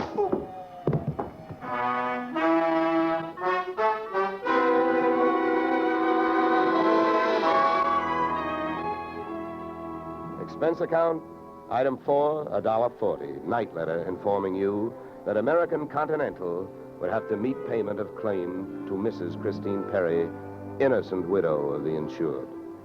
The only thing she was guilty of was trying to stay on the right side of a hot-tempered boyfriend. She lied about who she was with at the Clover Club, not to fix herself an alibi, but to keep Al Donovan from learning that she'd been out with another man.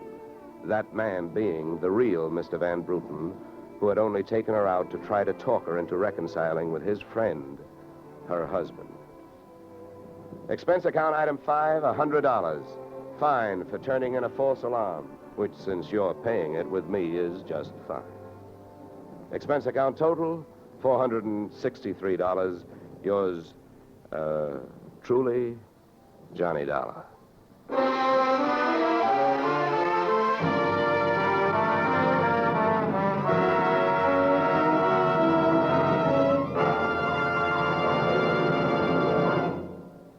Yours truly, Johnny Dollar, stars Edmund O'Brien in the title role and is written by Paul Dudley and Gil Dowd, with music composed and conducted by Leith Stevens. Featured in our cast were Walter Burke, Gene Bates, Joe Duvall, Ted DeCorsia, Joyce McCluskey, and Raymond Burr. Yours truly, Johnny Dollar, is produced and directed by Jaime Del Valle. Beginning next week, we are moving to a new time and day, and we hope you'll join us on Tuesday evenings when Edmund O'Brien returns in another transcribed adventure of Yours truly, Johnny Dollar.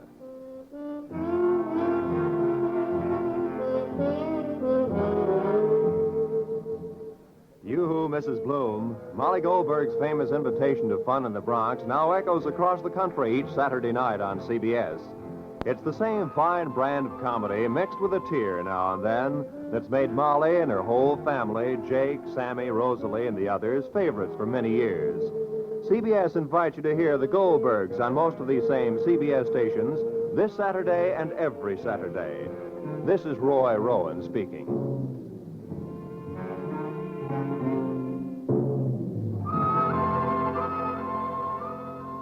Disaster is no respecter of persons, and it can strike any time. But your Red Cross never sleeps. It has to be ready constantly in case of an emergency. This is your protection. Keep it strong. Now is the time to support Red Cross for your sake. Remember, for every dollar you gave before, this year add a quarter more. If you gave Red Cross $10 last year, this year give it $12.50. Give gladly. Join Red Cross.